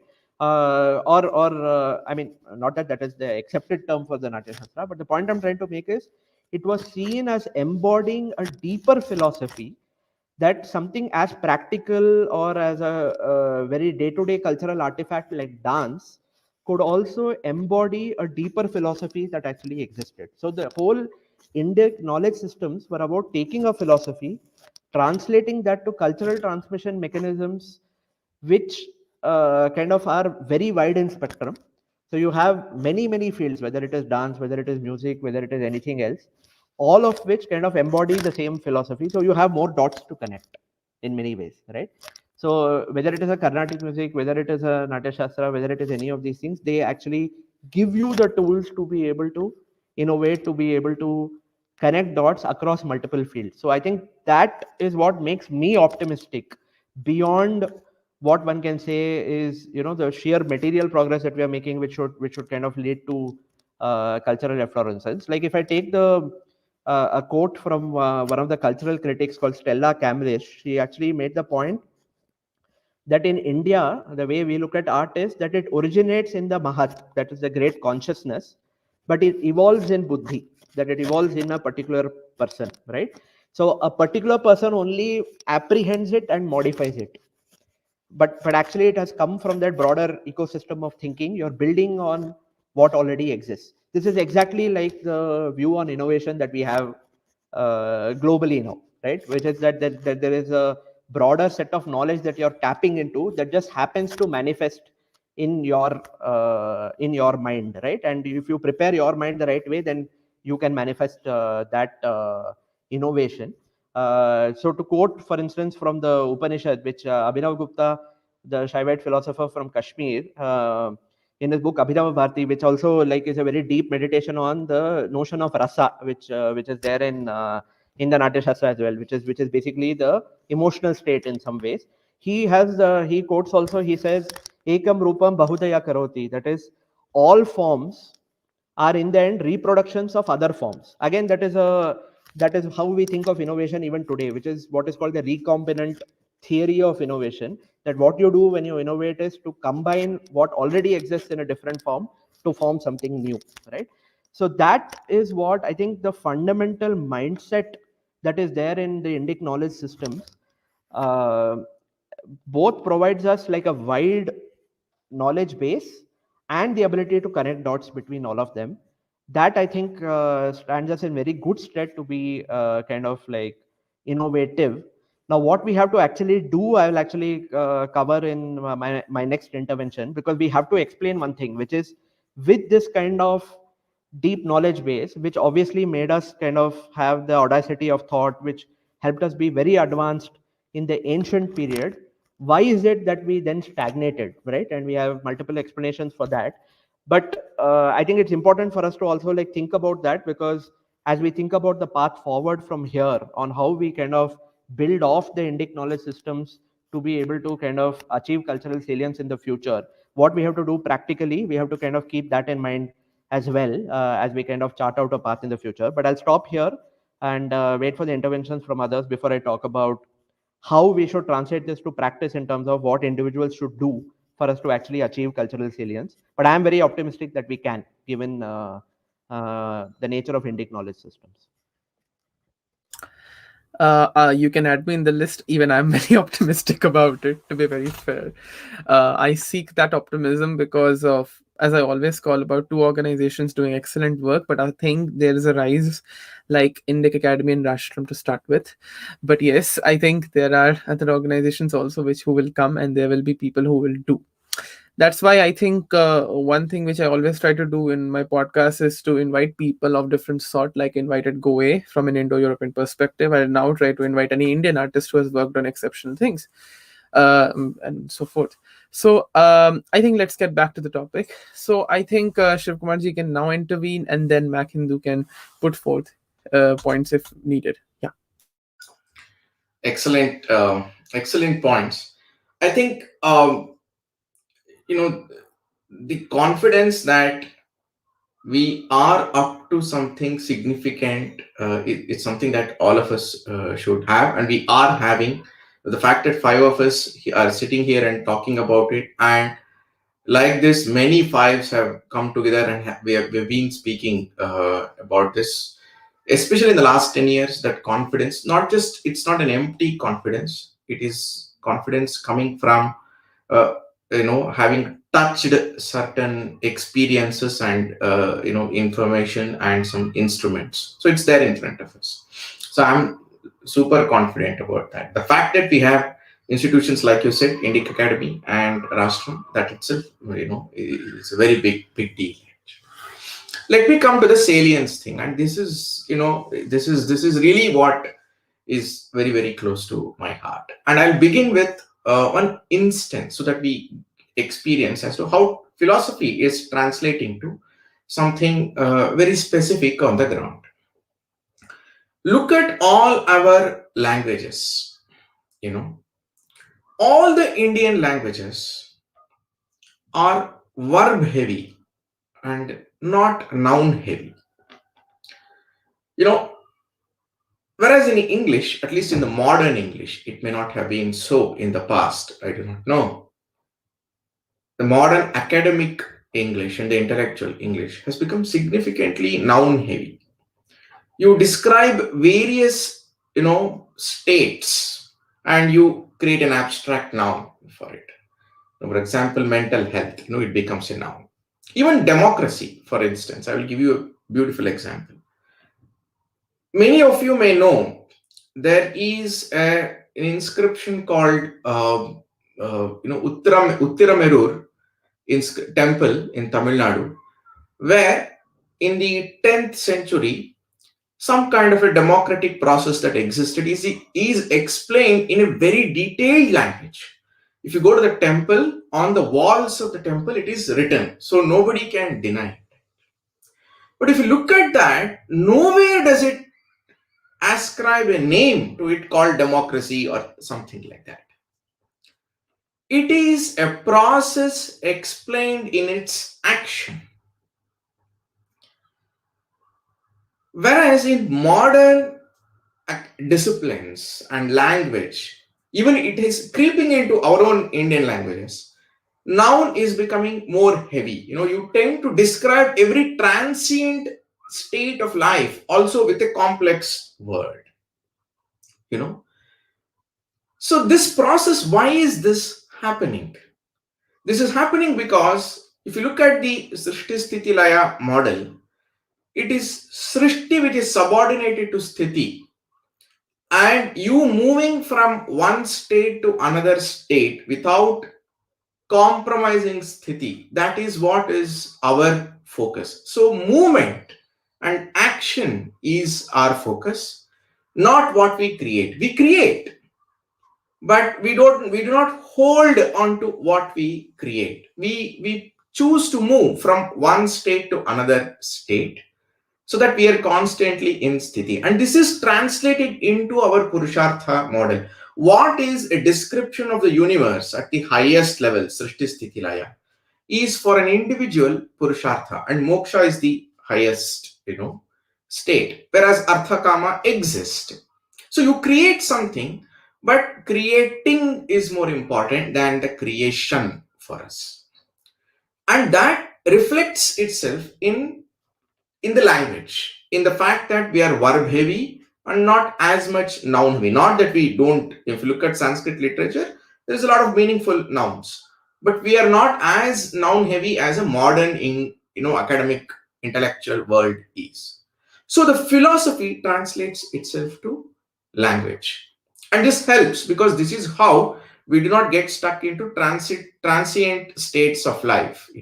We do not say I do not have enough money, you say that, but you do not think of, even poor people don't think they are poor, and the term poverty does not is not so much imposed on your own self in India, because you want to move to the next state, and that is what is more important. So the reason why I gave this example is the salience of the civilization. The salience in Srishti Sthiti Laya is translating itself something into even language, and so on and so forth. Like that, we have umpteen number of instances. So first of all, we need to appreciate how our philosophy has translated already into saliences on the ground. Language is one instance. Purushartha model is the other instance. Moksha corresponding to Sthiti, Arthakama corresponding to Srishti, and Dharma corresponding to Rita, which is related to Sthiti, is the way in which philosophy has translated into individuals and communities. Now I'll come to the problem statement that we have. While like this we have at every level, there is a translation from philosophy to every material aspect of life. No, we cannot. We are right now living in a completely new situation where the model thinking of the West is right in front of us, sitting in front, in our civilization itself. You cannot say that, I will pursue a Sutra model as it existed in the past and hope to take on the might of the model thinking. That is not possible. We have to recognize this. Because already we are 70 years into independent India, where the model thinking paradigm has already created enough things within our country, starting from the way the state itself is in model thinking. All state institutions are in model thinking. If you talk about, planning commission, that was in model thinking. If you talk about the way the legislature and judiciary operates in model thinking, so on and so forth, there is not a single institution in India today which is not operating in model thinking. You have three paths in future: either accept model thinking and become somebody else, or reimagine Sutra system and recreate everything. The first one will result in slavery. The second one, we are not ready yet. We are not even sure whether that is possible or not. The third option is, there are once again two options. Either you incorporate model thinking into Sutra thinking and recreate something completely, or you incorporate Sutra into model and recreate. One of the two options you have to take. Now, this is the future creation for India. The salience will come if you adopt model thinking full. Absolutely no salience possible. If you are trying to say only Sutra, then you will constantly be at loggerheads with model, and you should know whether you have the ability to take on that or not, because the model computation can create much more than the Sutra system can create in terms of sheer quantity. So you need some paradigm thinking between mixing these two, and that is what will create the new salience. Our salience is Sutra, but are we going to mix add Sutra to the overall model, or you will build a Sutra system around the model? These are the things that we have to decide. And this is not going, one or two people cannot decide. I mean, hundreds of people and tens of institutions coming up and thinking. That is what will make it possible. Obviously, the state has to invest in that. Only because the communist China invested in intellectual development, indigenous intellectual development, and going back, linking everything to Confucius era, last 30 years, it has created a somewhat, an alternate and a challenge to the model thinking of the West. So we will have to invest decades and, do that. So step one is to understand our salience, starting from language.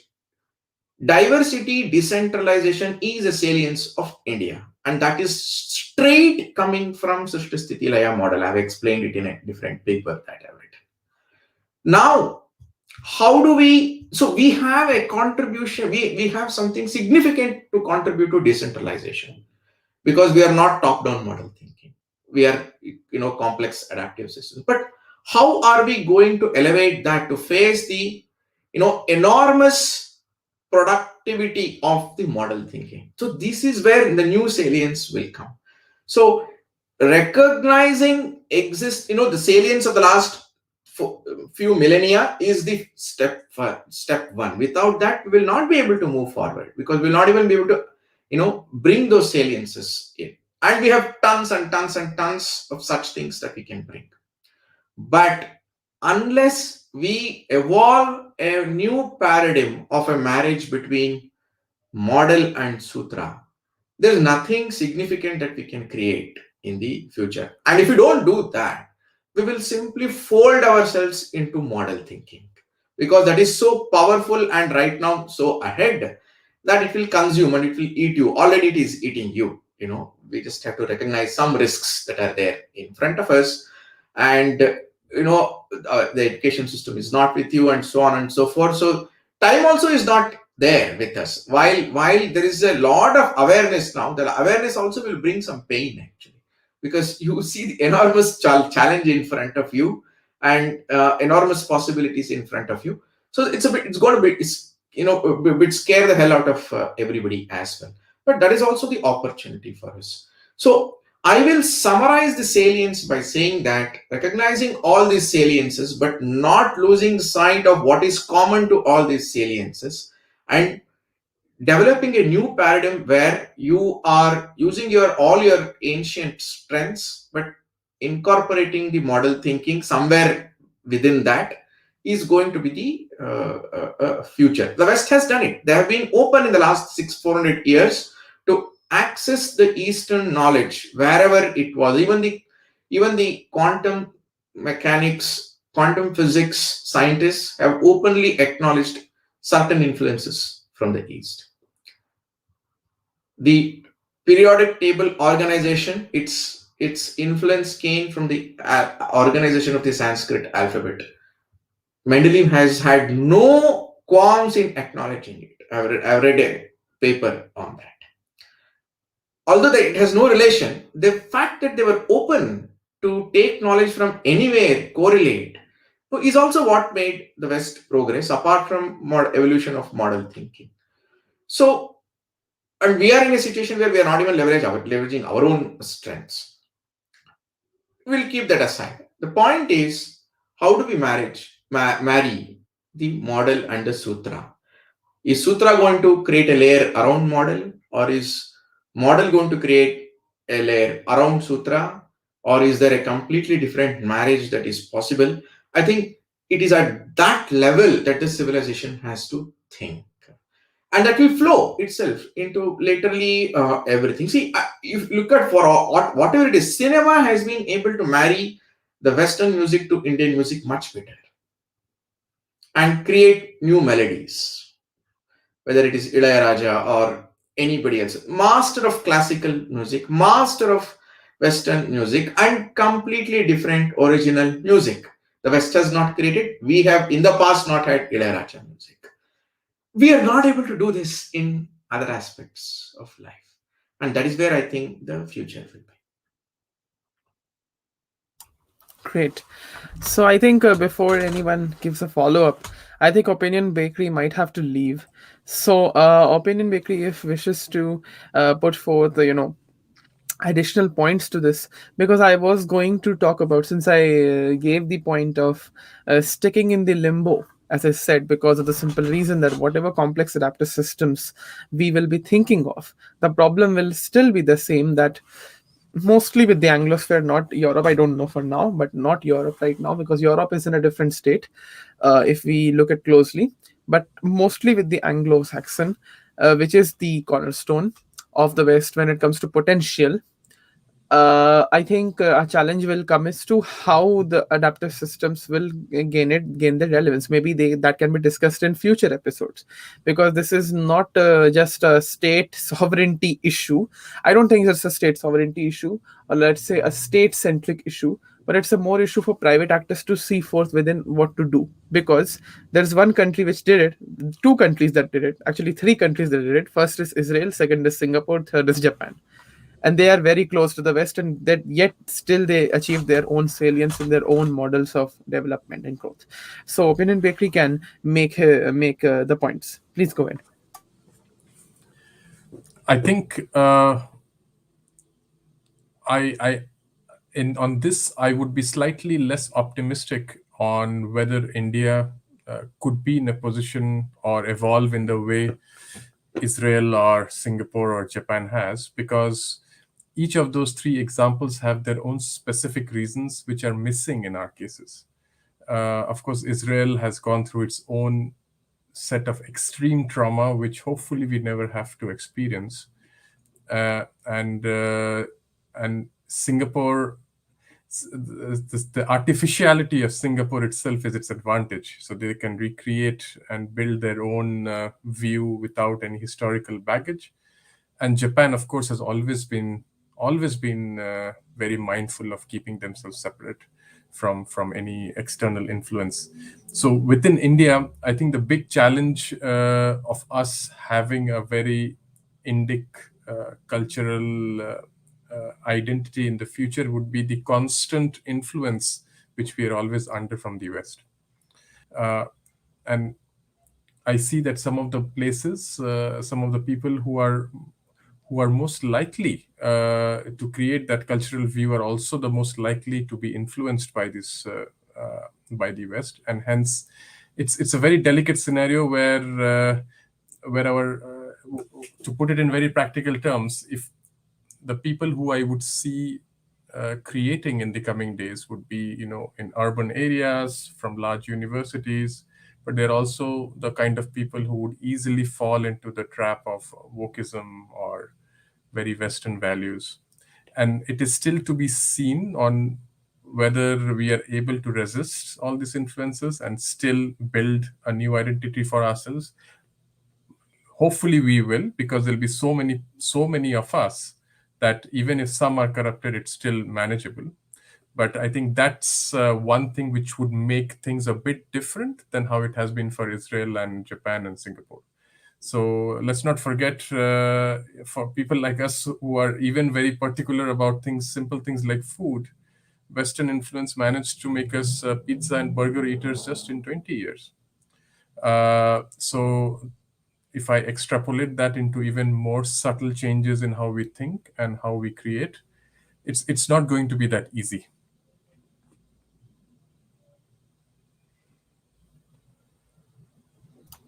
Great. So I think That's a really interesting point. Fair point made. Because as I have discussed in the past, always I think every country, quote unquote, civilization state have their own, particularisms. So I think on that aspect, it's really worth discussing. So I think maybe Opinion Bakery might have to leave, but thank you so much. Yeah, you wish to add something? You can definitely do. No, Yeah. I just wanted to thank you for having me. It was extremely exciting, one of the best Saturdays for me in a long time, because Wow. I got to learn a lot, and really grateful for this invite. And hope to interact with all of you guys on Twitter as usual. Sure, and we would be happy to host you again in future. Thank you so much for Uh, coming. all right. Have a great weekend, everyone. Wish you the same. Mhm. Bye. See you soon. Yeah. Bye. Great. So I think Akshay wished to add some points. Akshay can go ahead Yeah. now. Yeah.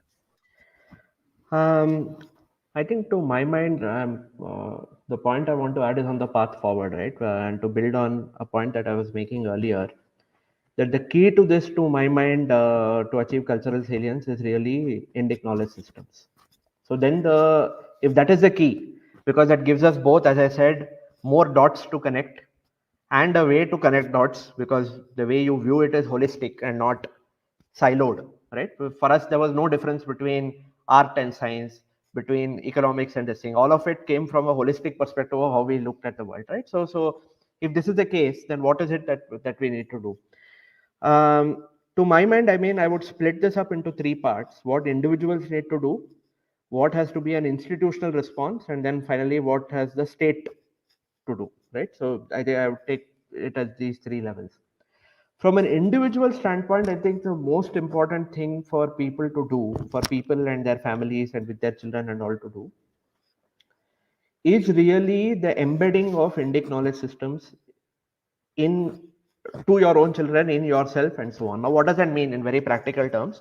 We are fortunate that we have multiple mechanisms of cultural transmission which we have inherited, right? Which is that Indian culture, I mean, in that sense, is very rich in that philosophy is not something which is left to philosophers, but philosophy translates to a lot of cultural artifacts that the masses also consume. That has been the beauty of how dharma has transmitted for so many people, one entire civilization, over so many generations, right? So even if you take something as simple as the television Mahabharata or television Ramayana, right? If you actually see, the dialogues in that also are so deep that you will think that how come a show that is being consumed by the masses, not this is not some elite show, is having so much philosophy in its dialogues, because that is the beauty of how India has transmitted its culture, that we have come up with many mechanisms. Like I said, I mean, even a Carnatic music song, if you hear it, the lyrics embed a very deep philosophy and do it in a way that engages your mind with the tune, with the lyrics, with all of that, with the talam, all of that comes together for it to embed and seed that thought in your mind. So the first thing I think we should do is make use of, ensure that you consume the historic Indian culture, which has been the best transmission mechanism for all of that knowledge base and thought, because that ensures that those seeds already exist in you. And once the seeds exist in you during the right time, during the right kala, then you will have an unleashing of the innovation that is required, and that will automatically lead to cultural salience. So I think that's the first thing which, as individuals and as families, we have to do. One point I'll add there is on how I think Shivkumarji referred to S.N. Balagangadhar earlier.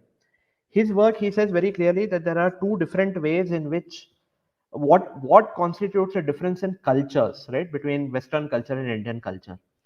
He defines culture as a configuration of learning, which is different cultures are different because they learn in different ways. So it's not just what you learn, but how you learn that actually differs between two cultures.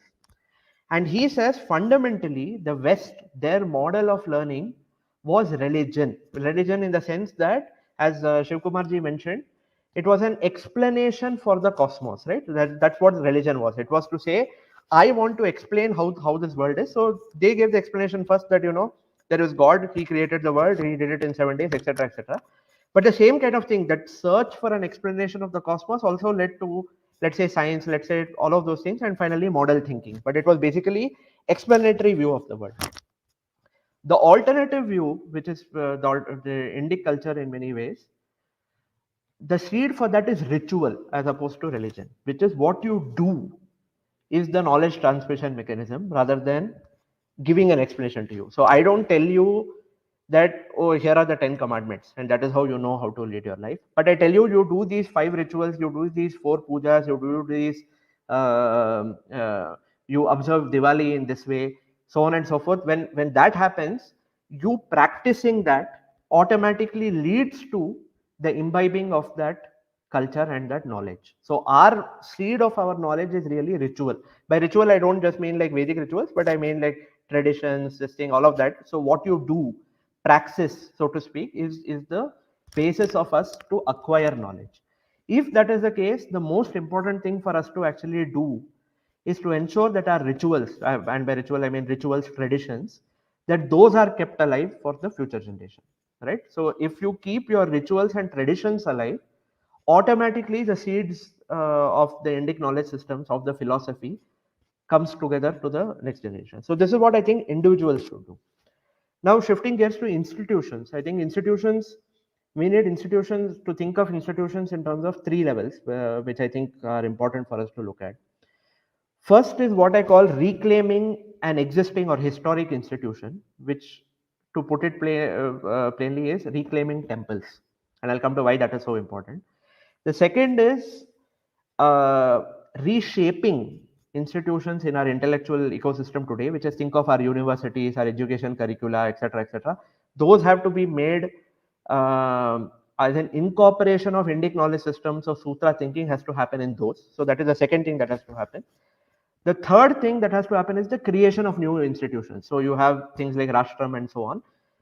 So that also will kind of like bring in Indic thinking. So there are 3 things to do here: reclaim existing ones, reshape existing institutions which are the dominant elite institutions of the country today, right? To get them to incorporate like kind of Sutra thinking, our ways of looking at things, and create new institutions. Now let me just talk about the first one. The second and third are quite intuitive. Why is it so important to reclaim the existing institutions? I think the first thing we have to realize is a temple was for in India was not just a place of worship. It was a center of learning and of knowledge transmission. It was the most powerful mechanism that we had for knowledge transmission and the embedding of Indic knowledge systems. Why? Because, I mean, a religious person will also say that it is because it captures the divine energy of the deity and that creates the right energy for you to learn.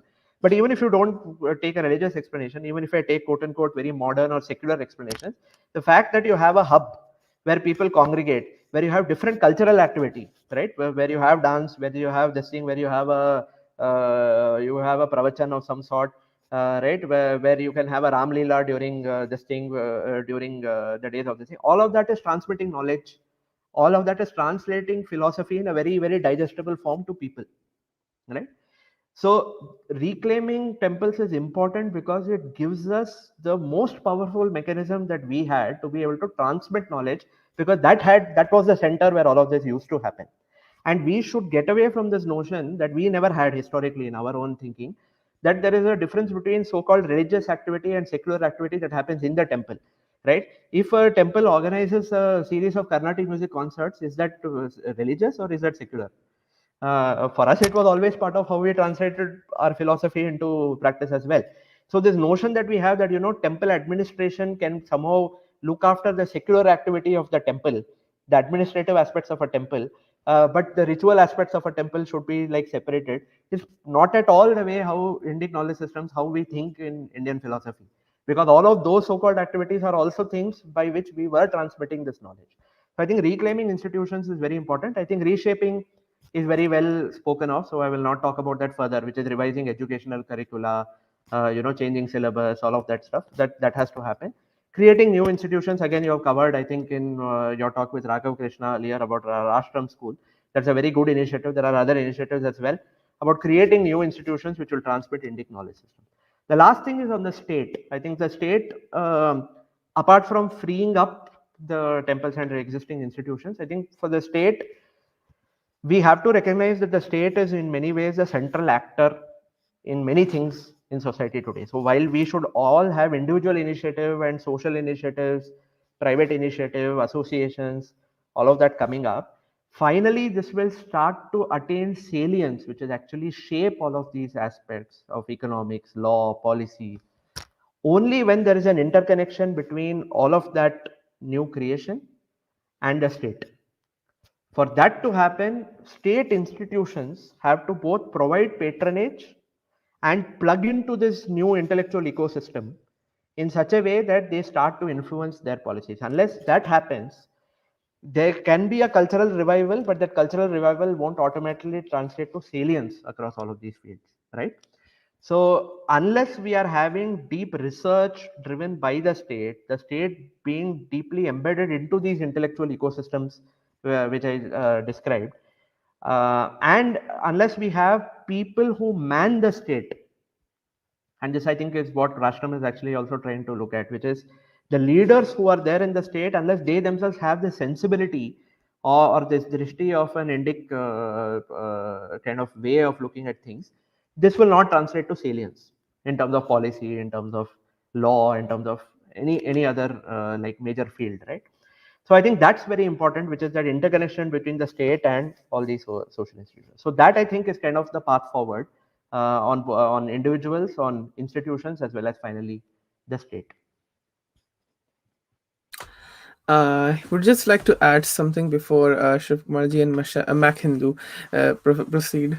So, I think when it comes to the state, a common problem which we will always see is that while we never had this distinction of secular, whatever secularism it is we consider, and whatever cultural syncretism we have, we never had that, I would say, dichotomous distinction. We never used to separate them in that. We never had a separatist outlook towards it, and that's why uh, I think I just discussed with Amrita at 3 p.m. today about this interesting issue that um, if in a decentralized network of things we are doing and developing accordingly, I think a larger role here is that since we are decentralized, we are not seeing things in the very exclusivist way, and that makes us quite different. And that is why inclusion and inclusivity is something which is quite obvious for us when it comes to Bharatiya civilization. This has been a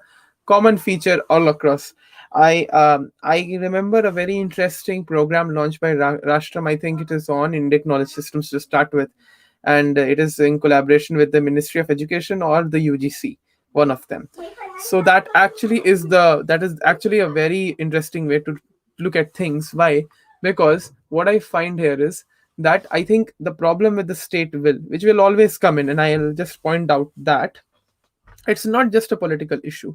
It's also which traces back to what J.S.I. Deepak calls coloniality, but in very capsulated form. I'll say that the larger problem which will always come in is that the coloniality stems not just because of politics or power issues. It also stems because of the lackadaisical position that anything which is of that unique sort cannot be incorporated in a much radical way, which is Ruchir's proposition, which should happen. And the second proposition, which we had in the second episode of Indus Think, that no, we should have an incremental format to do so. We have to balance that out if we are seeing through the lens of decoloniality. So I think there I will only add that I think what we need to do as private actors in general, not me particularly, but others I'm talking about. I'm just particularly in other aspects, but yes, to some extent, I am also trying in policy. But what people should do is they should see wherever the incompetency issues and the inclarity, lack of clarity issues lie with the state, because most of the time it's blind spotted. It's like they have some sort of myopia or hyperopia and they're not able to just handle it. That's why they mess it up. Most of the time it happens like that. I think therein we can learn from various Asian states and then we can see how we come up. But I think that is also again a matter of discussion and debate. So I'll just pause there and I'll ask Shiv Kumarji to continue, and then Mac Hindu can put, points. Yeah. I think the crux of the matter lies here. So I will talk about two three things. One, I think Abhivardan, you just mentioned about our predicament as to anything that is peculiar to a nation or a society cannot come on to the center stage of the state. The state will have to stay a little away from that. I think right now, it is very clearly emerging that the paradigm of the state is not universal. It is coming from one particular experience of the universe, which is the Christian experience that has evolved itself into the modernity. And it is itself regional. And as we begin to appreciate that it is regional, and the notion of the secularism and all associated concepts around it, all of them are coming from one cultural experience and being exported to everybody else as a universal. I think that is the crux of what Dr. Balagangadhara makes in that book, as to religion, which is not a cultural universal, is being exported everywhere as a cultural universal. And through that lens, you see everything else. And then you force reorganize that. It's a conversion process that's happening. So I think as we begin to appreciate that deeply, I think we will begin to ask some questions. So then I think slowly we will reach a point where we will begin to appreciate that the state has to be represented in the civilizational flow thought process of India. So at some stage we need to get that confidence. We are getting it. It will take a while. But I'll take a step back and take take it further from where Akshay left on Indic knowledge system. So I think that is the way forward. And for the West, there is a Western knowledge system that is guiding everything else, and that is starting from explanatorily intelligible accounts of the universe, and associated with it is the Western knowledge system foundation. There is something else beneath that, and that is guiding it. Now we may take some things from there, which is model, and from our Sutra we'll have to rebuild our Indic knowledge systems. From that, Sutra has come, and from there we have to take it forward. I think that is the way forward. Here I propose some specific steps. For that, we need to appreciate what is the fundamental challenge in front of us today. In India, the fundamental instrument of translating the Indic knowledge system, so the philosophy, into the ground, into the material, was a community. So in the last few millennia, everything else has changed, but the notion of community has not changed. Communities may have changed. That is, forms of community may have changed. All that has happened. We have not remained the same. So nobody should say that our communities have remained exactly the same for hundreds of years. It's not even so. Not even 250 years they would have remained the same. But the morpheme of community has not changed. Now, for the first time, the Industrial Revolution and modernity, and to some extent monotheism, are posing a challenge where the relationship between the individual and the community ought to be readjusted. Industrial reality requires the individual to move more away from the community. Modernity requires the individual to gain more escape velocity from the community ideologically, if not materially. And monotheism, offers other challenges. So we are in a situation where we have to redefine that relationship between the two. Without that, we will not be able to translate the Indic knowledge systems onto the ground reality, because the fundamental holder of Indic knowledge system has been the community so far. So if we have to alter the relationship between Indic knowledge system, individual and the community, then we will have to think through how the knowledge systems will be carried forward in the future. And that is a challenge that we have to face. There's no point in shying away from that challenge. Individual will be more free from the community for the next 500 years. Nothing can be done about that. Okay, the industrial revolution has made that shift already. So we have to gear up for that, yet, retain, whatever we have from the past. That is the first thing. The second thing is that, but there is a solution. The Srishti Sthiti Laya translated itself as Purushartha for the individual, because the individual, you know, for that it provided a guidance. Now, for the future, if this is the equation between the individual and the community is changing, institutions are becoming far, far more powerful than the past, then we will have to ask the question, we'll have to do some upward bubbling of Purushartha and say that what is the Purushartha of an institution?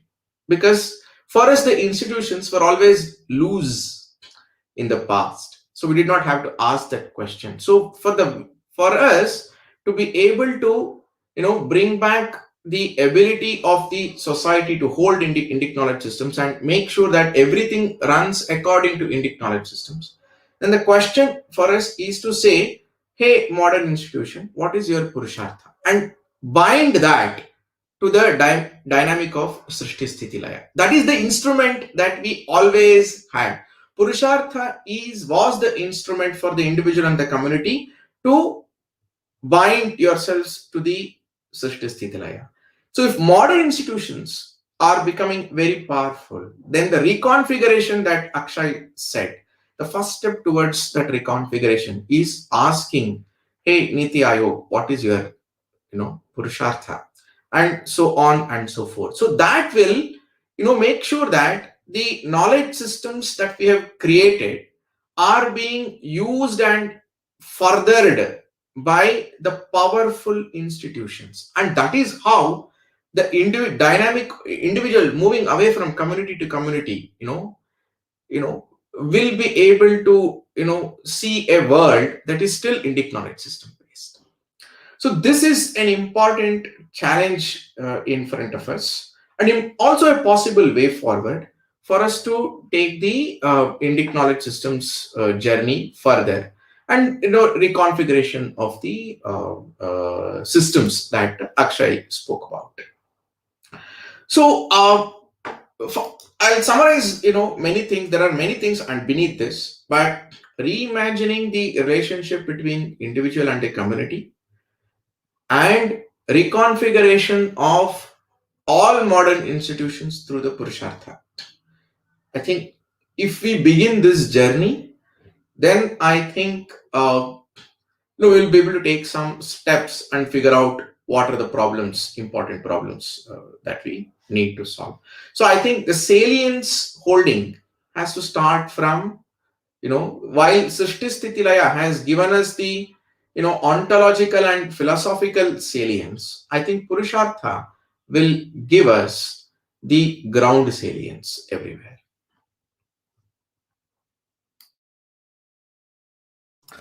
Okay, that's actually a very interesting perspective made. So I think therein Mac Hindu can point out, and I definitely agree that the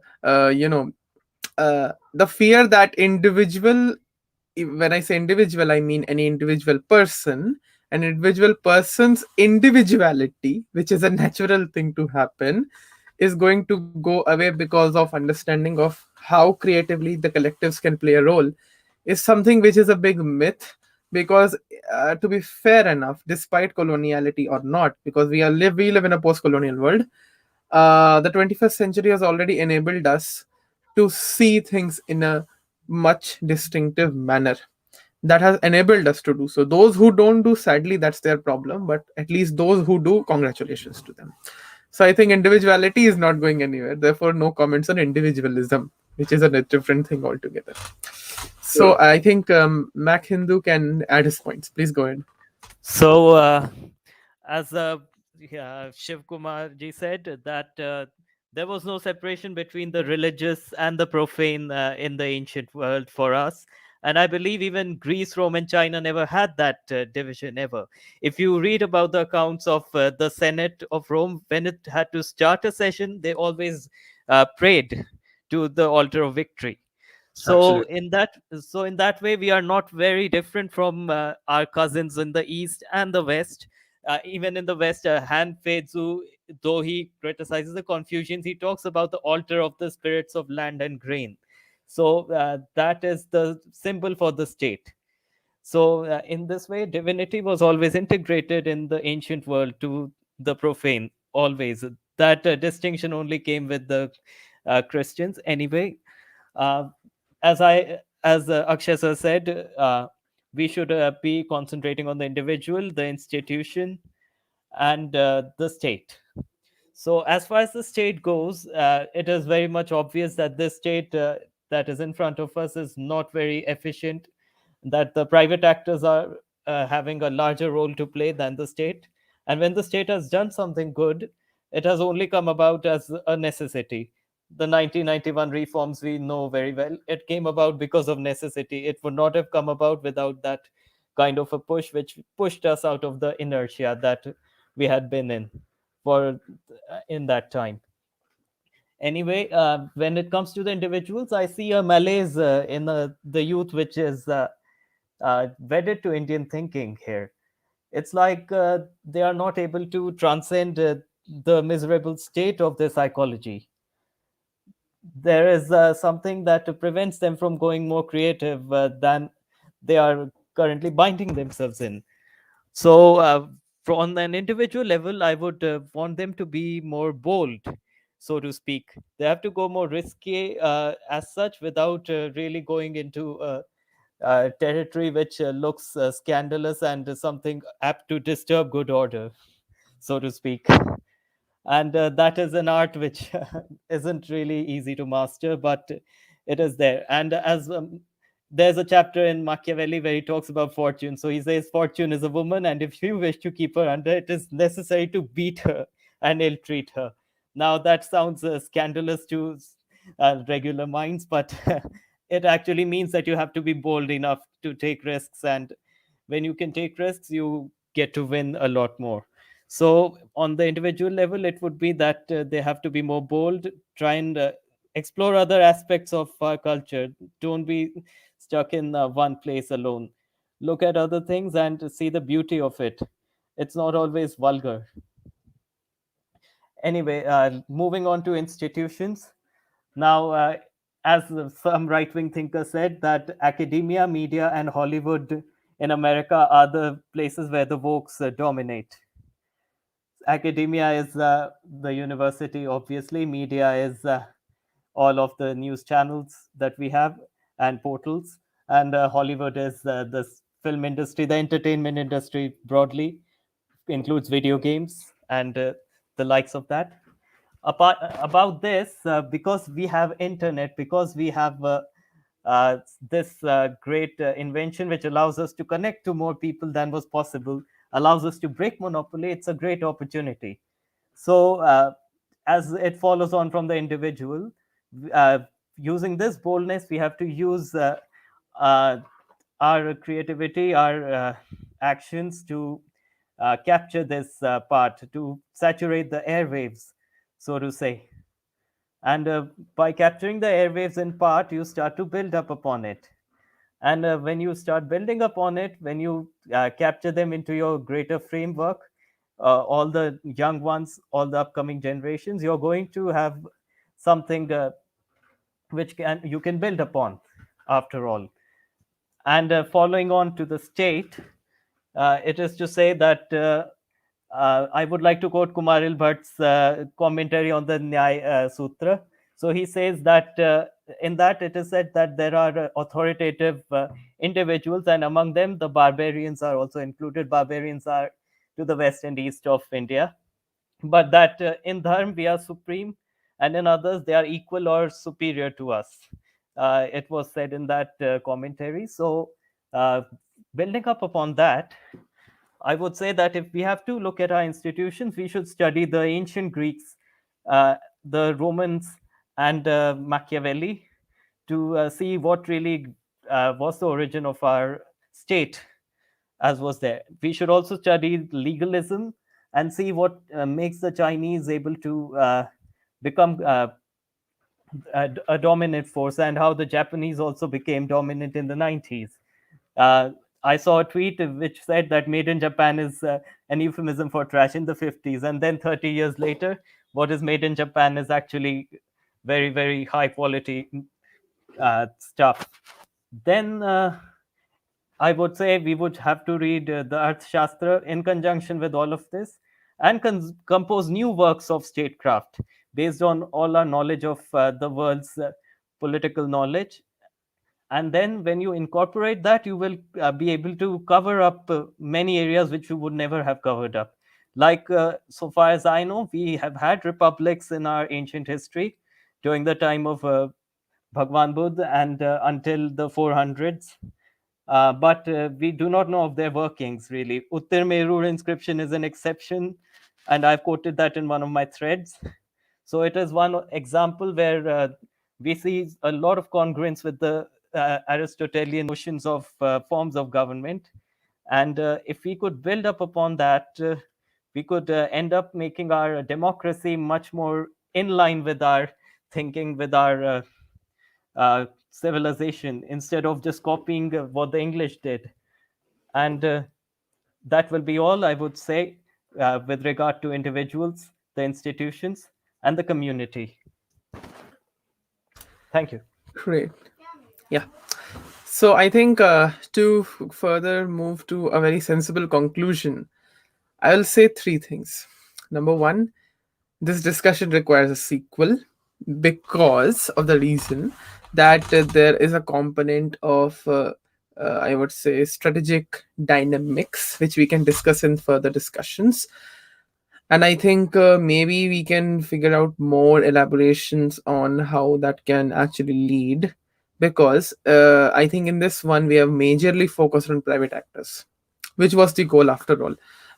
So I think that is one thing to do.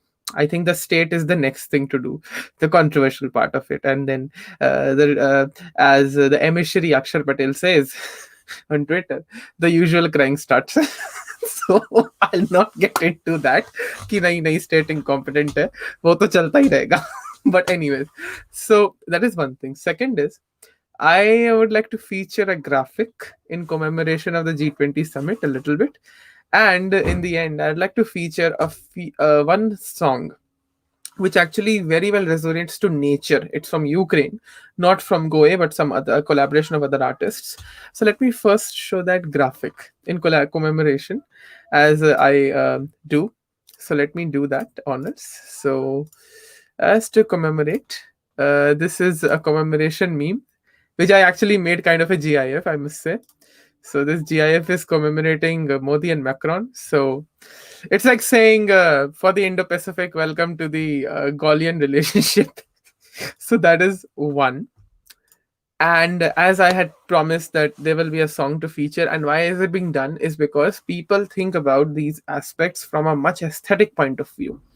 That actually will lead them much largely to, I think, translate and transliterate the way the conceptions work, which we have been trying to discuss. So let me show that. So here we go. And this is I'm actually showing it from my article itself. So this is the tune. I'll just make it visible so that people can hear it.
Okay, so I thought actually we will be a bit late. That's why I paused it a while.